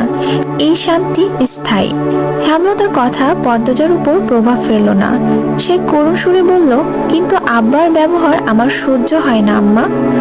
আমার সাথে কেন এমন করে আব্বা? তাকে কখনো সামনাসামনি আব্বা ডাকার সুযোগ পেয়েছিস? পাসনি, তবুও কেন আব্বা আব্বা করিস? তাকে তুই পাত্তা দিবি না। তুমি খুব কঠিন আম্মা, তোকেও হতে হবে। আব্বা কেন এমন করে আম্মা? আমি কি আব্বার মেয়ে না? আব্বা কেন বারবার বলেন আমি তার মেয়ে না? হেমলতা চোখ সরিয়ে নেন। পদ্মজা জানে এই জবাব সে পাবে না, দাঁতে দাঁত চেপে কান্না আটকানোর চেষ্টা করে। হেমলতা এক হাত পদ্মজার মাথায় রাখেন। কাঁদিস না আর, মায়ের রং না হয় পাসনি, মায়ের মতো শক্ত হওয়ার তো চেষ্টা করতে পারিস। পদ্মজা নির্লজ্জ হয়ে আবারও প্রশ্ন করল, আম্মা আমি কি আব্বার মেয়ে না? বলো না আম্মা। পদ্মজার চোখ বেয়ে জল পড়ছে, খুব মায়া লাগছে হেমলতার, বুক ভারী হয়ে আসছে। তিনি আবেগ লুকিয়ে কণ্ঠ কঠিন করার চেষ্টা করলেন, মার খাবি পদ্ম? কতবার বলবো তুই আমার আর তোর আব্বার মেয়ে? কি নাম আমার আব্বার? কি শান্ত কণ্ঠ পদ্মজার। হেমলতা চমকান, তবে প্রকাশ করলেন না। মেয়েদের সামনে তিনি কখনো দুর্বল হতে চান না। পদ্মজার দিকে ঝুঁকে কণ্ঠ খাদে নামিয়ে বললেন, তোর আব্বার নাম মোর্শেদ মোড়ল।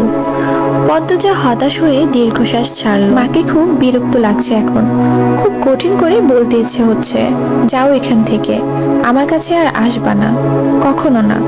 কিন্তু সে এমন ব্যবহার বাস্তবে কখনো করবে না, কখনো না। রাতের বাতাসে ভেসে আসছে হাসনাহেনা ফুলের ঘ্রাণ, আকাশে থালার মতো চাঁদ, ঝিরি ঝিরি মোলায়েম বাতাস চারিদিকে। পদ্মজার চোখে জল শুকিয়ে গেল। হেমলতার ঝিম মেরে বসে আছেন। একসময় নিস্তবতা কাটিয়ে একটা অসহায় কণ্ঠ ভেসে আসলো, মায়েরা তাদের জীবনের গোপন গল্প সন্তানদের বলতে পারে না পদ্ম।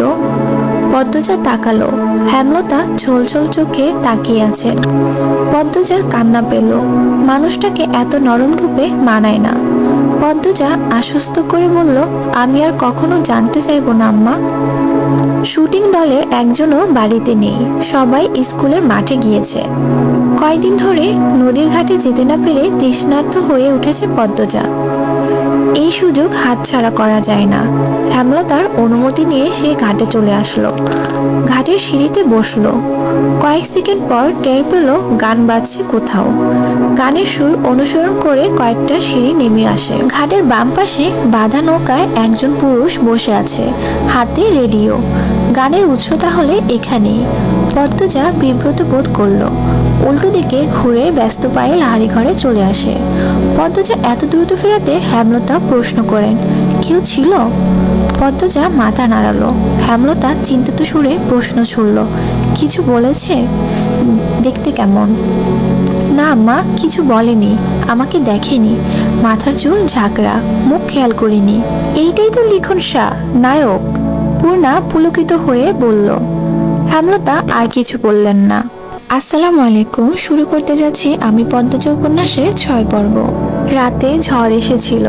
লাহারি ঘরের পেছনের তৈরি পথ বন্ধ হয়ে গেছে গাছের ভাঙা ডালপালা দিয়ে। মোর্শেদ রাতে বাড়ি ফেরেননি। হেমলতার একার পক্ষ সম্ভব নয় পথ খালি করার। পদ্মজা পূর্ণা স্কুল থেকে বাড়ির সামনে দিয়ে ফিরছিল। উঠোনে শুটিং দলের সবাই ছিল। পদ্মজা মাথা নত হয়ে থেমে থেমে কাঁপতে থাকে। পথ শেষই হচ্ছে না, মাথায় ঘোমটা টানা। অনেকের নজরে পদ্মজা চলে আসে। মিলন নামের একজন পূর্ণাকে ডাকলো, এই পূর্ণা। পূর্ণা দাঁড়ালো, সাথে পদ্মজা। পদ্মজা শুটিং দলটার দিকে তাকাচ্ছে না। মিলন পদ্মজার দিকে চোখ স্থির রেখে পূর্ণাকে প্রশ্ন করলো, পাশের মেয়েটাকে? প্রথম দেখছি। আমার বড় আপা। আপন? মিলন ভারী আশ্চর্য হয়ে বলল, 10 দিন হলো এখানে আসার, কখনো পূর্ণা প্রেমা ছাড়া কোনো মেয়েকে চোখে পড়ল না, কণ্ঠ শোনা যায়নি। তাই বড় বোন বলাতে সে খুব অবাক হলো। পূর্ণা হেসে বলল, আপন। মিলন বিড়বিড় করে বলল, চেহারা তো মিল নেই। সবাই বলে, আচ্ছা যাও। দু বোন লাহারি ঘরে চলে আসলো। পদ্মজা হাঁপ ছেড়ে বাঁচল। ভেতরটা এত কাঁদছিল, অনেক মানুষের পা দেখেছে, চোখ তুলে মানুষগুলোর মুখ দেখার সাহস হয়নি। তবে ইচ্ছে হয়েছিল চোখ তুলে তাকাতে। বিকেলে হাজেরা আসলো, সবুর মিয়ার স্ত্রী। সবুর দিন রাত গাঁজা খেয়ে পড়ে থাকে, বউ বাচ্চাদের খবর রাখে না। হাজেরা এর বাড়ি ওর বাড়ি ওটা এটা চেয়ে নেয়, এরপর 2 বাচ্চা নিয়ে খায়। পদ্মজার খুব মায়া হয় হাজেরার প্রতি। হাজেরা আসতেই হেমলতা পদ্মজার উদ্দেশ্যে প্রশ্ন ছুড়লেন, লাউ গাছে কয়টা লাউ দেখছিস? 9টা আম্মা। পূর্ণা কই? ওরে বল 2টা লাউ হাজেরাকে দিয়ে দিতে, কাঁচামরিচও দিয়ে দিতে বলবি। পদ্মজার মুখে কালো আধার নেমে আসে। হেমলতা পদ্মজার মুখ দেখে বুঝতে পারেন পূর্ণা বাড়িতে নেই, টিভি দেখতে গেছে, তাই না? পদ্মজাকে দ্বিধাগ্রস্ত হতে দেখা গেল। বিব্রতভাবে বলল, আম্মা আমাকে বলে গেছে তুই ওর অভিভাবক, একটু শরীরটা খারাপ লাগছে বলে শুয়েছি, এমনি সুযোগ লুটে নিছে। আম্মা আমার দোষ, পূর্ণারে কিছু বলো না। পদ্মজার ভেজা কণ্ঠ হেমলতা রাগ উড়িয়ে দিল। তিনি অন্যদিকে মুখ করে শুয়ে বললেন, হাজেরারে নিয়ে যা, ঘুমটা টেনে যাবি, বেগুন বেশি হলে কয়েকটা দিয়ে দিস। পদ্মজার মন ভরে গেল। তার মা এত বেশি উদার, কখনো কাউকে ফিরিয়ে দেন না। সামর্থ্যের মধ্যে আরো বেশি কিছু দেওয়ার মতো থাকলে তিনি কার্পণ্য করেন না। তবে হাজেরার স্বভাব অভাবে নষ্ট হয়েছে, চুরি করার প্রবণতা আছে, তাই পদ্মজাকে যেতে বলেন। উঠোনের এক কোণে এবং লাহারি ঘরের ডান পাশে লাউয়ের মাচা, 9টা লাউ ঝুলে রয়েছে, তরতাজা টাটকা সবুজ পাতা নজর কাড়ে। পদ্মজা বাড়ির দিকে তাকালো না। একটা লাউ হাজেরার হাতে দিয়ে বলল, কি দিয়ে রাতবা? জানি না গো পদ্ম, গিয়া দেহি মাছ মিলানি যায়নি। তোমার ছেলেটার ঠান্ডা কমছে? পদ্মজা কাঁচামরিচ ছিঁড়ে হাজেরার আঁচল ভরে দিল। হাজেরা গুনগুন করে কাছে আর বলছে, স্যারাডা সারাদিন মাটিত পইরা থায়ে একলা একলা, রাইত হইলে জ্বরে কাঁপে, দম ফালাইতে পারে না। ডাক্তার দেখাচ্ছ না কেন? টেহা লাগবো না, কই পাইবাম? তুমি মাতাব্বর বাড়িতে যাও, শুনেছি উনারা খুব দান খয়রাত করেন। হাজেরা বাধ্যর মতো মাথা নাড়ালো। বেগুন গাছ বাড়ির পিছনে। পদ্মজা বাড়ির পিছনে সাবধানে আসলো। মনে মনে ভাবছে হাজেরা ছেলে সুস্থই আছে, সকালে সে দেখেছে। হাজেরা মিথ্যা বলেছে। মানুষের খুব অভাব পড়লে বুঝি এমনই হয়। এত সবজি আছে, টমেটো নেই, পাওয়া যাবে? পরিষ্কার সহজ গলায় বলা পুরুষালী কণ্ঠটি পদ্মজাকে মৃদু কাঁপিয়ে তুলল। ঘুরে তাকালো। লিখনকে দেখে বিব্রত বোধ করলো। কারোর সামনে নিজের অস্বস্তি প্রকাশ করা উচিত না, কথাটি হেমলতা বলেছিলেন। পদ্মজা হাসার চেষ্টা করল। জবাব দিল, এই বর্ষাকালে টমেটো কোথায় পাবেন? বর্ষাকালে টমেটোর চাষ হয় না? টমেটো শীতকালীন ফসল, গ্রীষ্ম বর্ষাতে তো পাওয়া যায়। পদ্মজা অসুস্থ লুকিয়ে রাখতে পারছে না। স্কুলের শিক্ষক আর খুব আপন মানুষগুলো ছাড়া কোনো পরপুরুষের সাথে তার কখনো কথা হয়নি। লিখনের সাথে কথা বলতে গিয়ে তার জবান বন্ধ হয়ে যাচ্ছে। সে চুপচাপ বেগুন বুঝিয়ে দিল হাজেরাকে। লিখন বলল, আমি তো কতবার বর্ষাকালে টমেটোর সালাদ তৈরি করেছি, হয়তো টমেটোর জাত আলাদা ছিল। সাধারণত আমাদের শীতকালেই টমেটো হয়। কথা শেষ করে দ্রুত লাহারি ঘরে ফিরল সে।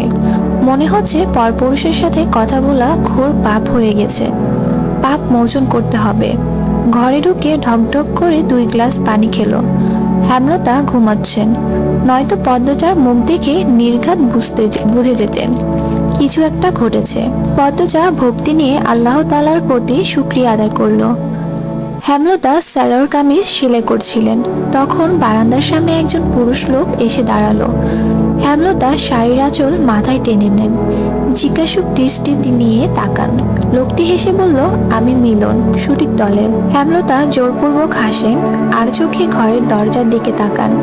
পদ্মজা ঘুমোচ্ছে, দরজাটা লাগানো উচিত। কোনো দরকার? না, এমনি দেখতে আসলাম। কতদিন হলো আপনাদের বাড়িতে উঠলাম আর এদিকটাই আসা হয়নি। হেমলতা পেঁচিয়ে কথা বলা পছন্দ করে না। সরাসরি বলে উঠলেন, এদিকে আসা নিষেধ। আপনাদের বলা হয়নি? মিলনের চোখে মুখে ছায়া নেমে আসে। সে অপমান বোধ করলো। আমতা আমতা করে বলল, আচ্ছা আসছি। মিলন স্ট্যান্ড ত্যাগ করলো। যাওয়ার পূর্বে তার তীক্ষ্ণ চোখের দৃষ্টি হেমলতার নজর এড়াতে পারল না। হেমলতা চোখ বুজে জীবনের হিসেব কষেন। এরপর ঘুমন্ত পদ্মজার দিকে তাকান। পূর্ণা যে পদ্মজার বেশি আগ্রহ শুটিং দেখায়। টিনের ছিদ্র আরো 2টো করেছে। লিখন শাহকে দেখলে তার মায়াময় কোমল অনুভূতি হয়। এই অনুভূতির নাম সে জানে না। শুটিংয়ে লিখন শাহ কত ভালোবাসেন চিত্রা দেবীকে। পদ্মজার দেখতে খুব ভালো লাগে। পূর্ণা তেলের বোতল নিয়ে বলল, আপা তেল দিয়ে দাও। সোনা বোন একটু দাঁড়া। পদ্মজা ছিদ্র দিয়ে লিখন শাহর হাসি কথা বলার ভঙ্গি দেখছে। লজ্জাও পাচ্ছে খুব। সময়টাকে থামিয়ে দিতে ইচ্ছে হচ্ছে। এই আপা, পরেও তো দেখতে পারবা, দিয়ে দাও না। আর একটু, শুটিং শুরু হচ্ছে, একটু। পূর্ণার বিরক্তিতে রাগ হয় খুব, কিন্তু সে তার আপাকে কিছু বলবে না। তার সব ইচ্ছে সঙ্গী, সব গোপন কথার সাক্ষী তার আপা। সে তার আপাকে খুব ভালোবাসে। মাঝে মাঝে মনে হয় মায়ের চেয়েও বেশি বোধ হয় সে তার আপাকেই ভালোবাসে, বা হয়তো না। পদ্মজা মিটমিটিয়ে হাসছে। পূর্ণা তেল রেখে ছিদ্র দিয়ে উকি দিল। না, তার এখন ভালো লাগছে না এসব দেখতে। চোখ সরিয়ে নিল। কিরে পদ্ম, কি দেখছিস? হেমলতার কণ্ঠ শুনে পদ্মজা চমকে উঠল, আরক্ত হয়ে উঠল। ডাকাতি করতে গিয়ে বাড়ির মালিকের কাছে ধরা পড়লে যেমন অনুভূতি হয়, তেমন অনুভূতি হচ্ছে পদ্মজার, বা আরো ভয়ঙ্কর অনুভূতি। হেমলতার দৃষ্টি টিনে ছিদ্রে গেল। সাথে সাথে পদ্মজা অনুভব করলো তার পায়ের নিচের মাটি কাঁপছে। পূর্ণা ভয়ার্ত চোখে একবার মাকে একবার বোনকে দেখছে। চিত্রের গুরু তো সে। হেমলতা তীক্ষ্ণ দৃষ্টি মেলে 2 মেয়েকে দেখলো। 3টা ছিদ্র দেখেন। এরপর দৃষ্টি শীতল করে বললেন, শুটিং দেখছিলি? পদ্মজা বাধ্যর মতো মাথা ঝাঁকালো। হেমলতা রাগ হলো না। তিনি চৌকিতে বসে প্রশ্ন ছুড়লেন, ছিদ্রের বুদ্ধি কি পূর্ণার? প্রশ্নটা শুনে পূর্ণার গলা শুকিয়ে আসলো। 1 ফোঁটা পানি দরকার, নয়তো দম ফুরিয়ে যাবে। পদ্মজা চৌকিতে চোখ তুলে তাকালো। অসহায় কণ্ঠে বলল, আম্মা আর হবে না। পূর্ণাকে কিছু বলো না, ওর দোষ নেই। আমি। হেমলতা পদ্মজার কথা শেষ করতে দিলেন না। প্রেমাকে ডেকে জিজ্ঞাসা করলেন, প্রেমা তোর আব্বা কই? উঠানে। গিয়ে বল আমি ডাকছি। প্রেমা ছুটে গেল, আবারও ছুটে আসলো। হেমলতা বারান্দা পার হয়ে চুলার দিকে এগোলেন। তখন মোর্শেদ আসলেন। কি হইছে, ডাকো কেরে? লাহারি ঘরে একটা জানালা করে দাও, মেয়েদের চৌকির পাশে। কাঠ আছে মুরগির খোপের কাছে। কি জন্য? আমি চাইছি তাই। না পারলে বলো, অন্য কাউকে ডাকবো। তেরা কথা কন সারো। আমার তোমার সাথে ভালো করে কথা বলতে ভালো লাগে না। লাগবো কেরে? তোমার তো আমারে পছন্দ না। তোমার পছন্দ বিলে চোখা ব্যাটা স্যালারে। অহেতুক কথা বলো না। মাসের পর মাস কোথায় থাকো তা আমার অজানা নয়। রোগে ধরলেই লতার কথা মনে পড়ে। মোর্শেদ মিনিট খানেক রাগ নিয়ে তাকিয়ে থাকলেন। মোর্শেদ ঘন্টাখানেক সময় নিয়ে 2 ফুট উচ্চতার জানালা করলেন। পর্দা পূর্ণা হতভাগ, সেই সাথে খুশি। হেমলতা ছোট পর্দা টানিয়ে দেন। রুম থেকে বাহিরে দেখা যায়, কিন্তু জানালার ওপাশে কে আছে বাহির থেকে দেখা যায় না। সন্ধ্যা মুহূর্তেই শুটিং শুরু হয়। পদ্মজা, পূর্ণা, প্রেমা চৌকিতে বসলো চিরা নিয়ে। তাদের চোখে মুখে খুশির ঝিলিক। হেমলতা তা দেখে মৃদু হাসলেন। বড় মেয়ে দুটো কখনো মুখ ফুটে আহ্লাদ করা কথা বলে না। না বলা সত্ত্বেও অনেকবার 2 বোনের ইচ্ছে পূরণ করেছেন তিনি। আর কিছু ইচ্ছে বুঝতে পারলেও পূরণের সামর্থ্য হয়নি হেমলতার। হেমলতা ঘরের বাইরে যেতেই পূর্ণা বলল, আমাদের মায়ের মতো সেরা মা আর কেউ নাই, তাই না আপা? মায়ের মতো কেউ হয় না, সবার কাছে সবার মা সেরা। আমাদের কাছে আমাদের মা সেরা, লাবণ্যর মা লাবণ্য আর ওর ভাইদের কাছে সেরা, মনির মা মনির কাছে সেরা। ওরা বলেছে বোকা, এসব বলতে হয় না। না, আমাদের আম্মাই সবচেয়ে ভালো আম্মা, এমন মা আর একটাও নেই। হেমলতার কানে প্রতিটি কথা আসে। পূর্ণা সবার অনুভূতি অনুভব করতে জানে না, পদ্মজা জানে। আমাদের আম্মা সত্যি সেরা, আলাদা। পদ্মজা হেসে বলল। পূর্ণা জানালার বাইরে চোখ রেখে প্রশ্ন করলো, আপা, চিত্রা দিদিকে তোমার কেমন লাগে? পদ্মজা চিত্রার দিকে তাকালো। সাইরঙ্গা শাড়ি পরা, হাতে কালো রঙের ঘড়ি, ফুল হাতা ব্লাউজ, শালীন তবে সর্বাঙ্গে আধুনিকতায় ছোঁয়া। নাকে সাদা পাথরের নাকফুল, লম্বা চুল বেনি করে রেখেছে। মুখে খুব মায়া, স্নিগ্ধ একটা মুখ, যেন শরতের শুভ্র এক টুকরো মেঘ। পদ্মজা বলল, আমার দেখা দ্বিতীয় সুন্দর মেয়ে মানুষ চিত্রা দিদি। পূর্ণা আগ্রহ নিয়ে জানতে চাইল, প্রথম কে? পদ্মজা কণ্ঠ খাদে নামিয়ে মোহময় কণ্ঠে বলল, আমাদের আম্মা। হেমলতার বুক শীতল স্নিগ্ধ কোমল অনুভূতিতে ছেয়ে গেল। পদ্মজা এত সুন্দর করে আমাদের আম্মা বলেছে। হেমলতার এই প্রথম শুনলেন তিনি সুন্দর। ভুবন মোহিনী রূপসীর মুখে শুনলেন। এই আনন্দ কোথায় রাখবেন তিনি? কেন ছেলে মানুষই অনুভূতিতে তলিয়ে যাচ্ছেন তিনি? প্রেমা অবাক সুরে বলল, আম্মা তো কালো, চিত্রা দিদির চেয়েও সুন্দর কিভাবে? এভাবে বলছিস কেন প্রেমা? তুই ফর্সা হয়ে গেছিস বলে কালোকে ভালো মনে হয় না? পূর্ণা গণমন করে উঠল। প্রেমা ভয় পেল। পদ্মজা বলল, পূর্ণা বকছিস কেন? প্রেমা কত ছোট, ও কি সুন্দরের গভীরতা বুঝে? ও খালি চোখে ফর্সা কালোর তফাৎ দেখে। সুন্দরের গভীরতা তো আমিও বুঝি না। পূর্ণার কণ্ঠ ভারী নিষ্পাপ শোনালো। পদ্মজা এদিক ওদিক তাকিয়ে দেখলো হেমলতার উপস্থিতি। এরপর বলল, আম্মার রং কালো, কিন্তু সৌন্দর্যের কমতি নেই। আম্মাকে কখনো এক মনে দেখিস, বুঝবি। আমাদের আম্মার চোখ দুটি গভীর বড় বড়, পাতলা মসৃণ ঠোঁট। আম্মার ঘন চুলের খোপার এক আকাশ কালো মেঘ। আম্মার শাড়ির কুচির ভাঁজে আভিজাত্য লুকানো। আম্মা যখন তীক্ষ্ণ চোখে আমাদের দিকে তাকান, তখন মনে হয় বিরাট বড় রাজত্বের রানী তার পূর্বপুরুষের ক্ষমতা প্রকাশ করেছেন তীক্ষ্ণ দৃষ্টি দিয়ে। এত কিছু থাকা সত্ত্বেও কি আম্মা আমাদের দেখা প্রথম সুন্দর মানুষ হতে পারে না? পদ্মজার প্রতিটি কথা পূর্ণার উপর ভীষণভাবে প্রভাব ফেলল। প্রেমা চোখ পিটপিট করে কিছু ভাবছে। পূর্ণা বলল, হতে পারে। কাল থেকে আমি আম্মাকে দেখব মন দিয়ে। আমিও। প্রেমা পূর্ণার দলে ঢুকলো। হেমলতার চোখ বেয়ে 2 ফোঁটা জল গড়িয়ে পড়ল। তিনি কালো রঙের জন্য ছোট থেকে সমাজে তুচ্ছ তাচ্ছিল্য হয়ে এসেছেন। কত লুকিয়ে কাঁদা হয়েছে, কত করে চাওয়া হয়েছে কেউ সুন্দর বলুক, কিন্তু সেই কপাল কখনো হয়নি। আর আজ এই বয়সে এসে শুনলেন তিনি কুৎসিত নন, তার মাঝেও সৌন্দর্য আছে। জন্মদাত্রী মা কালো রঙের জন্য গরম চামচ দিয়ে পোড়া দাগ করেছিলেন ঘাড়ে। আর গর্ভের সন্তান আজ সেই অনুচিত কাজের জবাব দিল। আল্লাহর সৃষ্টি কেউ অসুন্দর নয়, সবার মধ্যেই সৌন্দর্য আছে, যা ধরা পড়ে শুধুমাত্র সুন্দর একজোড়া চোখে। নিশুতি রাত, চারিদিকে ঝিঝি পোকার ডাক। হেমলতা চোখ খুলেন। হুট করে ঘুমটা ভেঙে গেল। ষষ্ঠ ইন্দ্রিন ইঙ্গিত করছে কোনো ষড়যন্ত্রের। লাহারি ঘরের ডান পাশে দুজোড়া পায়ের আওয়াজ। হেমলতার বুক কেঁপে উঠল। তিনি দ্রুত উঠে বসেন। দুই চৌকির মাঝের পর্দা সরিয়ে দেখেন পদ্মজার অবস্থান। পদ্মজাকে ঘুমাতে দেখে আটকে যাওয়া নিঃশ্বাস ছাড়েন। পায়ের আওয়াজ একদম পাশে শোনা যাচ্ছে। হেমলতা তীক্ষ্ণ দৃষ্টি নিয়ে ডান পাশে তাকান। গাঢ় অন্ধকার ছাড়া কিছু দেখা যাচ্ছে না, তবুও তিনি তাকিয়ে আছেন। অদৃশ্য গোপন শত্রুকে তিনি দেখতে পাচ্ছেন। কে ওখানে? আসসালামু আলাইকুম। শুরু করতে যাচ্ছি আমি পদ্মজা উপন্যাসের 7ম পর্ব। আলো ফুটার পূর্বে নিদ্রা ত্যাগ করে 4 মা মেয়ে একসাথে নামাজ পড়ল। এরপর বারান্দায় শীতল পাটি বিছিয়ে 3 বোন পড়তে বসলো। রাতভর ঝমঝম করে বৃষ্টি হয়েছে। বর্ষায় স্নানে স্নিগ্ধ প্রকৃতি, মায়াবী সকাল। এমন সকালে কেউ ঘুমোতে চায়, আর কেউ বা বই পড়তে পছন্দ করে, অথবা পছন্দের অন্য যে কোনো কাজ করে। পূর্ণার ঘুমাতে ইচ্ছে করছে, পড়া একদমই সহ্য হচ্ছে না। পড়া থেকে উঠেই সে মনোবাসনা পূর্ণ করতে বিছানায় গা এলিয়ে দিল। সাথে সাথে ঘুমে হারালো। পদ্মজা অনেক ডাকলো, উঠল না। এদিকে স্কুলে যাওয়ার সময় হয়েছে।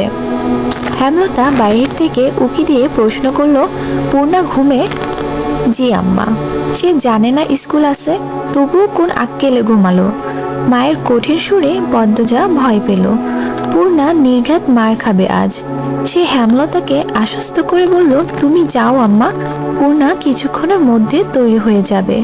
হেমলতা জানেন পূর্ণা এত সহজে ঘুম থেকে উঠবে না। অহরহ এমন হয়ে আসছে। যতই আদর করে ডাকা হোক না কেন, বৃষ্টিমাখা সকালে তার ঘুম ছুটানো যায় না। বাঁশের কঞ্চি পূর্ণা খুব ভয় পায়।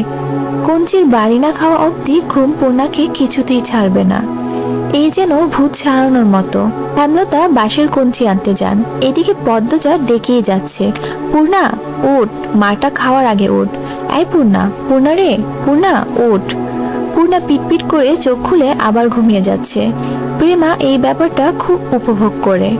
একটা মানুষ এত ডাকাডাকিতেও কি করে না জেগে থাকতে পারে? সে নিষ্কম্প স্থির চোখে তাকিয়ে আছে বড় 2 বোনের দিকে। হেমলতা হাতে বাঁশের কঞ্চি নিয়ে ঘরে ঢুকেন। তা দেখে পদ্মজা পূর্ণাকে জোরে চিমটি দিল। পূর্ণা মুখে বিরক্তিকর আওয়াজ তুলে আবার ঘুমিয়ে তলিয়ে গেল। তুই সর পদ্ম, ও মারের যোগ্য, পিটিয়ে ওর ঘুম ছুটাতে হবে। পদ্মজা মায়ের উপর কিছু বলার সাহস পেল না, দূরে গিয়ে দাঁড়ালো। হেমলতা পূর্ণার পায়ের গোড়ালিতে বাড়ি দেন। প্যাচ করে আওয়াজ হয়। পদ্মজা ভয়ে চোখ বুজে ফেলল। পা ছিঁড়ে গেছে বোধ হয়। ঘুমন্ত পূর্ণার মস্তিষ্ক জানান দেয় আম্মা এসেছেন এবং তিনি আঘাত করেছেন। সে চোখ খোলার আগে দ্রুত উঠে বসলো। চোখ খুলতে খুলতে যদি দেরি হয়ে যায়। এরপর চোখ খুলল। বোকাশোকা মুখ করে মায়ের দিকে তাকালো পরিস্থিতি বুঝতে। পদ্মজা ঠোঁট টিপে হাসছে। প্রেমা জোরে হেসে দিল। হেমলতা তীক্ষ্ণ চোখে তাকাতেই হাসি থামিয়ে দিল। পূর্ণা ভীতু কণ্ঠে বলল, আর হবে না আম্মা, সেই তো প্রতিদিনই বলিস। এমন সময় ঘন মেঘে আকাশ ছেয়ে গেল। পূর্ণা প্রেমা মনে মনে খুশি হলো। আজ আর স্কুলে যেতে হবে না। বাড়ি থেকে 2 ক্রোশ দূরে স্কুল। আম্মা নিশ্চয়ই যেতে না করবেন। পূর্ণা খুশি লুকিয়ে প্রশ্ন করলো, আম্মা মেঘ আসবে মনে হয়, যাবো স্কুলে? মেঘ কি করলো তোকে? যাবি স্কুলে। হেমলতা চলে যেতেই পূর্ণা ভ্রুকঞ্চন করলো, থম মেরে বসে রইল। পদ্মজা তাড়া দিল, বসে আছিস কেন, জলদি কর, নয়তো আবার পিটানি খাবি। পূর্ণা বিরক্তি নিয়ে তৈরি হলো। 3 বোন স্কুলের দিকে রওনা দিল। বর্ষাকাল চলছে। রাতে বিরতিহীনভাবে বৃষ্টি হয়েছে। রাস্তায় প্রচুর কাদা জমেছে। পথ চলা কষ্টকর। 3 বোন হাতে জুতা নিয়ে পা টিপে হাঁটছে। পিছলে পড়ে বই খাতা নষ্ট করার ভয় কাজ করছে মনে। অর্ধেক পথ যেতে না যেতেই আকাশ ভেঙে বৃষ্টি নামলো। পদ্মজা পথের পাশ থেকে বড় কচু পাতা ছিঁড়ে নিল 3টা। 3 বোন কচু পাতায় মাথা আড়াল করলো, কিন্তু দেহ ও বই খাতা আড়াল করা গেল না। ভিজে একাকার হয়ে যাচ্ছে। পূর্ণা বিরক্তি প্রকাশ করলো, ধ্যাত, ভিজে স্কুলে গিয়ে লাভ কি আপা? দেখ পায়জামা হাঁটু অব্দি কাদায়, আর বৃষ্টি পানি দিয়ে কি হয়েছে? পদ্মজা চিন্তিত ভঙ্গিতে বলল, বুঝতে পারছি না কি করব, স্কুলে যাব নাকি বাড়ি ফিরে যাব। আপা বাড়ি যাই, বলল প্রেমা। পদ্মজা ভাবলো। এরপর 2 বোনকে বলল, ভিজে তো কতবারই গেলাম, আজও যাই, সমস্যা কি? অগত্যা স্কুলে যেতেই হলো। স্কুল ছুটির আগেও বৃষ্টি পুরোপুরি থামেনি, তখন গুড়ি গুড়ি বৃষ্টি পড়ছিল। বৃষ্টিতে ভিজে ভিজেই বাড়ি ফেরার পথ ধরল দুই বোন। প্রেমার 1 ঘন্টা আগে ছুটি হয়েছে। পদ্মজা নিচু কণ্ঠে জিজ্ঞেস করলো, আব্বা আসছিল স্কুলে? আসছিল, প্রেমারে নিয়ে গেছে। তোর সাথেও তো দেখা করলো। পদ্মজার গলাটা করুণ শোনালো। পূর্ণার মন খারাপ হয়। আব্বা কেন তার এত ভালো আপাকে ভালোবাসে না? পূর্ণা, পড়ে যাবি, সাবধানে হাত। পদ্মজা সাবধান বাণী দিতে দিতে পূর্ণা ধপাস করে কাদামাটিতে পড়ল। পদ্মজা আঁতকে উঠল। পূর্ণার পা নিমিষে ব্যথায় টনটন করে ওঠে। পদ্মজা পূর্ণাকে তোলার চেষ্টা করে। পদ্মজাকে আঁকড়ে ধরেও উঠতে পারছে না পূর্ণা। কাঁদো কাঁদো হয়ে পদ্মজাকে বলল, আপা, পা ভেঙে গেল মনে হয়। কি ব্যথা করছে? মচকেছে বোধ হয়। ঠিক হয়ে যাবে, ওঠার চেষ্টা কর, আমার গলা ধরে চেষ্টা কর। গ্রামের পথ, গুড়ি গুড়ি বৃষ্টি, পথে কেউ নেই। গৃহস্থরা ভাত ঘুম দিয়েছে। সামনের বিলে থই থই জল, তার পাশে ক্ষেত, ডানে বামে কাদামাটির পথ, পিছনে ঝোপঝাড়। পদ্মজার সাহায্য করার মতো আশেপাশে কাউকে দেখতে পেল না। পূর্ণা পা সোজা করার শক্তি পাচ্ছে না। পায়ে প্রচন্ড ব্যথা, ঠোঁট কামড়ে কাঁদছে সে। পদ্মজা না পারছে পূর্ণাকে তুলতে, আর না পারছে পূর্ণার কান্না সহ্য করতে। সে মনে মনে আল্লাহর কাছে সাহায্য প্রার্থনা করছে। পদ্মজার উৎসাহে পূর্ণা মনকে শক্ত করে পায়ের পাতা মাটিতে ফেলল। সাথে সাথে শরীর ব্যথায় বিজলি চমকালো। আপারে, পারছি না, আমার পা শেষ, মরে যাব আমি। এসব বলিস না, পায়ের ব্যথায় কেউ মরে যায়? আহত পা ফুলে 2 ইঞ্চি উঁচু হয়ে গেছে। তা দেখে আটকে পদ্মজার চোখ মুখ নীল হয়ে গেল। তার কান্না পাচ্ছে খুব। পদ্মজা পূর্ণার পায়ে আলতো করে চাপ দিতেই পূর্ণা চেঁচিয়ে উঠল, একটু সাবধানে হাঁটলে কি হতো? ইস, এখন কি কষ্টটা হচ্ছে। আপা, পা ব্যথা খেয়ে নিচ্ছে। পদ্মজা খুব কাছে পায়ের শব্দ পেল। চকিতে চোখ তুলে ক্ষেতের দিকে তাকালো। মুহূর্তে ঠোঁটে হাসি ফুটে উঠল। সে পূর্ণাকে বলল, পূর্ণা রে, আম্মা আসছে। হেমলতাকে দেখে পূর্ণার কলিজায় পানি পেল। মনে হলো মাকে দেখেই ব্যথা অনেকটা কমে গেছে। হেমলতা ছুটে আসেন, পূর্ণার মাথায় হাত বুলিয়ে দেন। কিছু হয়নি, এসব সামান্য ব্যাপার। এরপর পদ্মজাকে বললেন, তুই বইগুলো নে। হেমলতা এদিকে সেলাই করার কাপড় দিতে এসেছিলেন। যার কাপড় ছিল সে অসুস্থ, তাই যেতে পারছিল না। বাড়িতেও কোনো কাজ মন টিকছিল না, তাই চাঁদা নিয়ে বেরিয়ে পড়েন। ঘরে চুপচাপ বসে থাকার চেয়ে একটা মানুষকে সাহায্য করা ভালো। ফেরার পথে তিনি দূর থেকে দেখতে পেলেন 2টো মেয়েকে। একটা মেয়ে পথে বসে আছে, আরেকটা মেয়ে পাশে। বিপর্যস্ত অবস্থা তাদের। মেয়ে দুটিকে চিনতে পেরে বুক কেঁপে উঠল। পথ দিয়ে আসতে দেরি হবে, তাই তিনি ক্ষেতের পথ ধরেন। পূর্ণা ব্যথায় যেন নিঃশ্বাস নেওয়ার শক্তি পাচ্ছে না। একটা ভ্যান পাওয়া গেলে খুব উপকার হতো। 2 মিনিটের মাথায় ভ্যানের দেখা মিলল। অনেক দূরে ভ্যানের অবস্থান। ভ্যানে চিত্রা, লিখন সহ আরো 2 জন। তারা মাতব্বর বাড়িতে গিয়েছিল। যখন কাছাকাছি ভ্যানের অবস্থান, তখন চিত্রা পদ্মজা আর তার মা বোনকে দেখল। উদ্বিগ্নতা নিয়ে ভ্যান থামাতে বলল। লিখনের নজর ব্যাপারটা আসতেই সে তাড়াহুড়া করে ভ্যান থেকে নামলো। চিত্রা আগে আগে এগিয়ে আসে, চোখে মুখে আতঙ্ক নিয়ে বলল, পূর্ণার কি হয়েছে? পদ্মজা বলল, কাদায় পা পড়ে মচকেছে। হেমলতা, চিত্রা, পদ্মজা এবং পূর্ণাকে তুলে দিয়ে লিখসা সহ বাকি 2 জন সহকর্মী ভ্যান ছেড়ে দিল। তারা হেঁটে ফিরবে। পা ব্যথা অনেকটা কম লাগছে। 2টি বালিশের উপর পা রাখা। ব্রেস নাই বিধায় ব্রেসের মতো কাপড় বেঁধে দিয়েছেন হেমলতা। যা ব্যথা পেয়েছে কয়দিন বোধহয় স্বাভাবিকভাবে হাঁটতে পারবে না। হেমলতা মুখে তুলে খাইয়ে দিলেন। এরপর বললেন, এবার খুশি? স্কুলে যেতে হবে না, কাজ করতে হবে না, সকালে উঠে পড়তে বসতে হবে না। পূর্ণার রাজ্যের দুঃখ নিয়ে বলল, সবই ঠিক আছে, কিন্তু এখন আমি টিভি দেখতে যাব কি করে? কোনো সাড়া না পেয়ে পূর্ণা বুঝতে পারল সে মুখ ফুসকে ভুল জায়গায় ভুল কথা বলে ফেলেছে। সে বিব্রত হয়ে উঠল, ডুব গিলল। এরপর কাচুমাচু হয়ে নিয়ে যাওয়া গলায় বলল, মোটেও খুশি হইনি। বিকালে মগা এসে জানালো, মুন্নার বাপ খুন হয়েছে। কথাটি শোনার সাথে সাথে উপস্থিত সকলের মাথায় যেন বজ্রপাত পড়ল। পঙ্গু ভিক্ষুক অসহায় মানুষটাকে কে মারল? এমন মানুষের শত্রু থাকে? এমনই শত্রু যে একদম মেরে ফেললো? হেমলতা শ্বাসরুদ্ধ কণ্ঠে প্রশ্ন ছুড়ল, কখন? মগা বলল, দুপুরের কথা। দুপুর 2টো কি 3টা গ্রামবাসী জানতে পারে এই ঘটনা। আস্তে আস্তে সব গ্রামে খবর যাচ্ছে। লাশ নোয়াপাড়ার ধান খেতে পাওয়া গেছে। মুন্নার আত্মীয় বলতে কেউ নেই। দুঃসম্পর্ক যারা আছে তারা মুন্নার দায়িত্ব নিতে চাইল না। মাতব্বর মুন্নার ভার নিতে চেয়েছিলেন, কিন্তু মুন্না পদ্মজাদের বাড়িতে থাকতে চায়। হেমলতা সানন্দে নিয়ে আসলেন মুন্নাকে। এখন থেকে মুন্না এই বাড়ির ছেলে। পদ্মজা পূর্ণা খুব খুশি হলো। খুশি হলো না প্রেমা। মুন্না প্রেমা সমবয়সী। প্রেমা ভাবছে তার আদরের ভাগ বসাতে মুন্না এসেছে। হেমলতা ব্যাপারটা বুঝতে পেরেছেন। পদ্মজাকে বললেন, প্রেমার পছন্দ হচ্ছে না মুন্নাকে। দুজনের মধ্যে সখ্যতা করে দিস, যাতে একজন আরেকজনকে আপন চোখে দেখে। পদ্মজা আশ্বস্ত করে বলল, কয়দিনে মিশে যাবে দুজন। পূর্ণা ব্যথায় ঘুমাতে পারছে না। প্রেমা মুন্না ঘুমে। মুন্না খুব কেঁদেছে। এখন ক্লান্ত হয়ে বেঘরে ঘুমোচ্ছে। রাত তো কম হলো না। পূর্ণা মা বোনের বৈঠকে দেখে বলল, আম্মা, মুন্নার নতুন নাম রাখা উচিত। কেন? এখন থেকে মুন্না আমাদের ভাই। আমাদের নাম প দিয়ে, তাইলে ওর নামও প দিয়ে হবে, তাই না আপা? হেমলতা হেসে বলেন, তুই নাম রাখ তাহলে। রাখছি তো, প্রান্ত মরল। মুন্নাকে জানা সকালে। রাজি হলে এরপরেই সবাই না হয় ডাকবো। রাজি হবে না মানে পিটিয়ে রাজি করাবো। হেমলতা মৃদু হাসলেন। পূর্ণা অসুস্থ হলে খুব কথা বলে, মুখ বন্ধ রাখতেই পারে না। অনেক বছর আগের ঘটনা বা কয়েক বছর পর কি হবে তা নিয়ে অনবরত কথা বলতে থাকে। গহীন অন্ধকার। আজ বোধ হয় অমাবস্যা। হেমলতা কালো চাদরের আবরণে ঘামটি মেরে বারান্দায় বসে আছেন। হাতের কাছে ছুরি লাঠি। গত 3 দিন ধরে তিনি ঘরের পাশে পায়ের আওয়াজ শুনছেন। তখন ঘরে মোর্শেদ ছিল। একজন পুরুষ ছিল, বুকে সাহস ছিল। আজ মোর্শেদ নেই। মুন্নাকে বাড়িতে আনাতে তিনি ঝগড়া করে বাড়ি ছেড়েছেন। কবে ফিরবেন ঠিক নেই।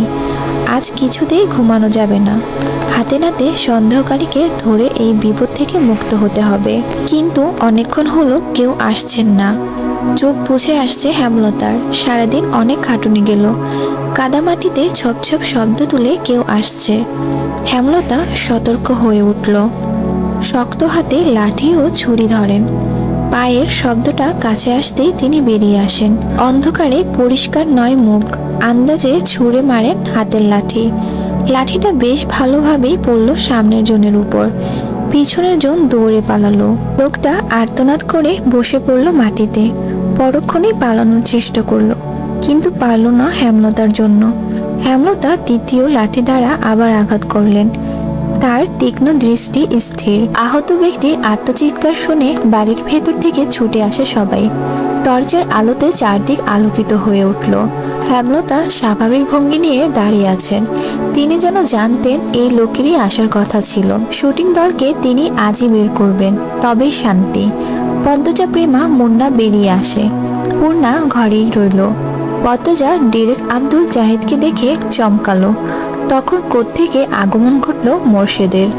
আসসালামু আলাইকুম। শুরু করতে যাচ্ছি আমি পদ্মজা উপন্যাসের 8ম পর্ব। আবুল জাহিদকে আহত অবস্থায় দেখে সবাই চমকে উঠল। কপাল বেয়ে তার রক্ত ঝরছে। একজন দৌড়ে গেল বাড়ির ভেতর ফার্স্ট এইড বক্স আনতে। লিখন কিছু সময়ের জন্য থমকালো। আবুল জাহিদের কপাল ব্যান্ডেজ করার পর তাকে একটা চেয়ারে বসতে দেওয়া হলো। হেমলতা লাঠিতে এক হাতের ভর দিয়ে স্বাভাবিকভাবে দাঁড়িয়ে আছেন। লিখন প্রশ্ন করল, কি হয়েছিল? আপনি উনাকে আঘাত করলেন কেন? হেমলতা বললেন, এই অসভ্য লোক আজ 4 দিন ধরে মাঝরাতে এখানে ঘুরঘুর করে। তার উদ্দেশ্য খারাপ। লিখন আর চোখে পদ্মজাকে দেখল। এরপর আবুল জাহেদকে প্রশ্ন করল, উনি যা বলছেন সত্যি? আবুল জাহেদ গম গম করে উঠল, আমি আজই প্রথমে এসেছি এখানে।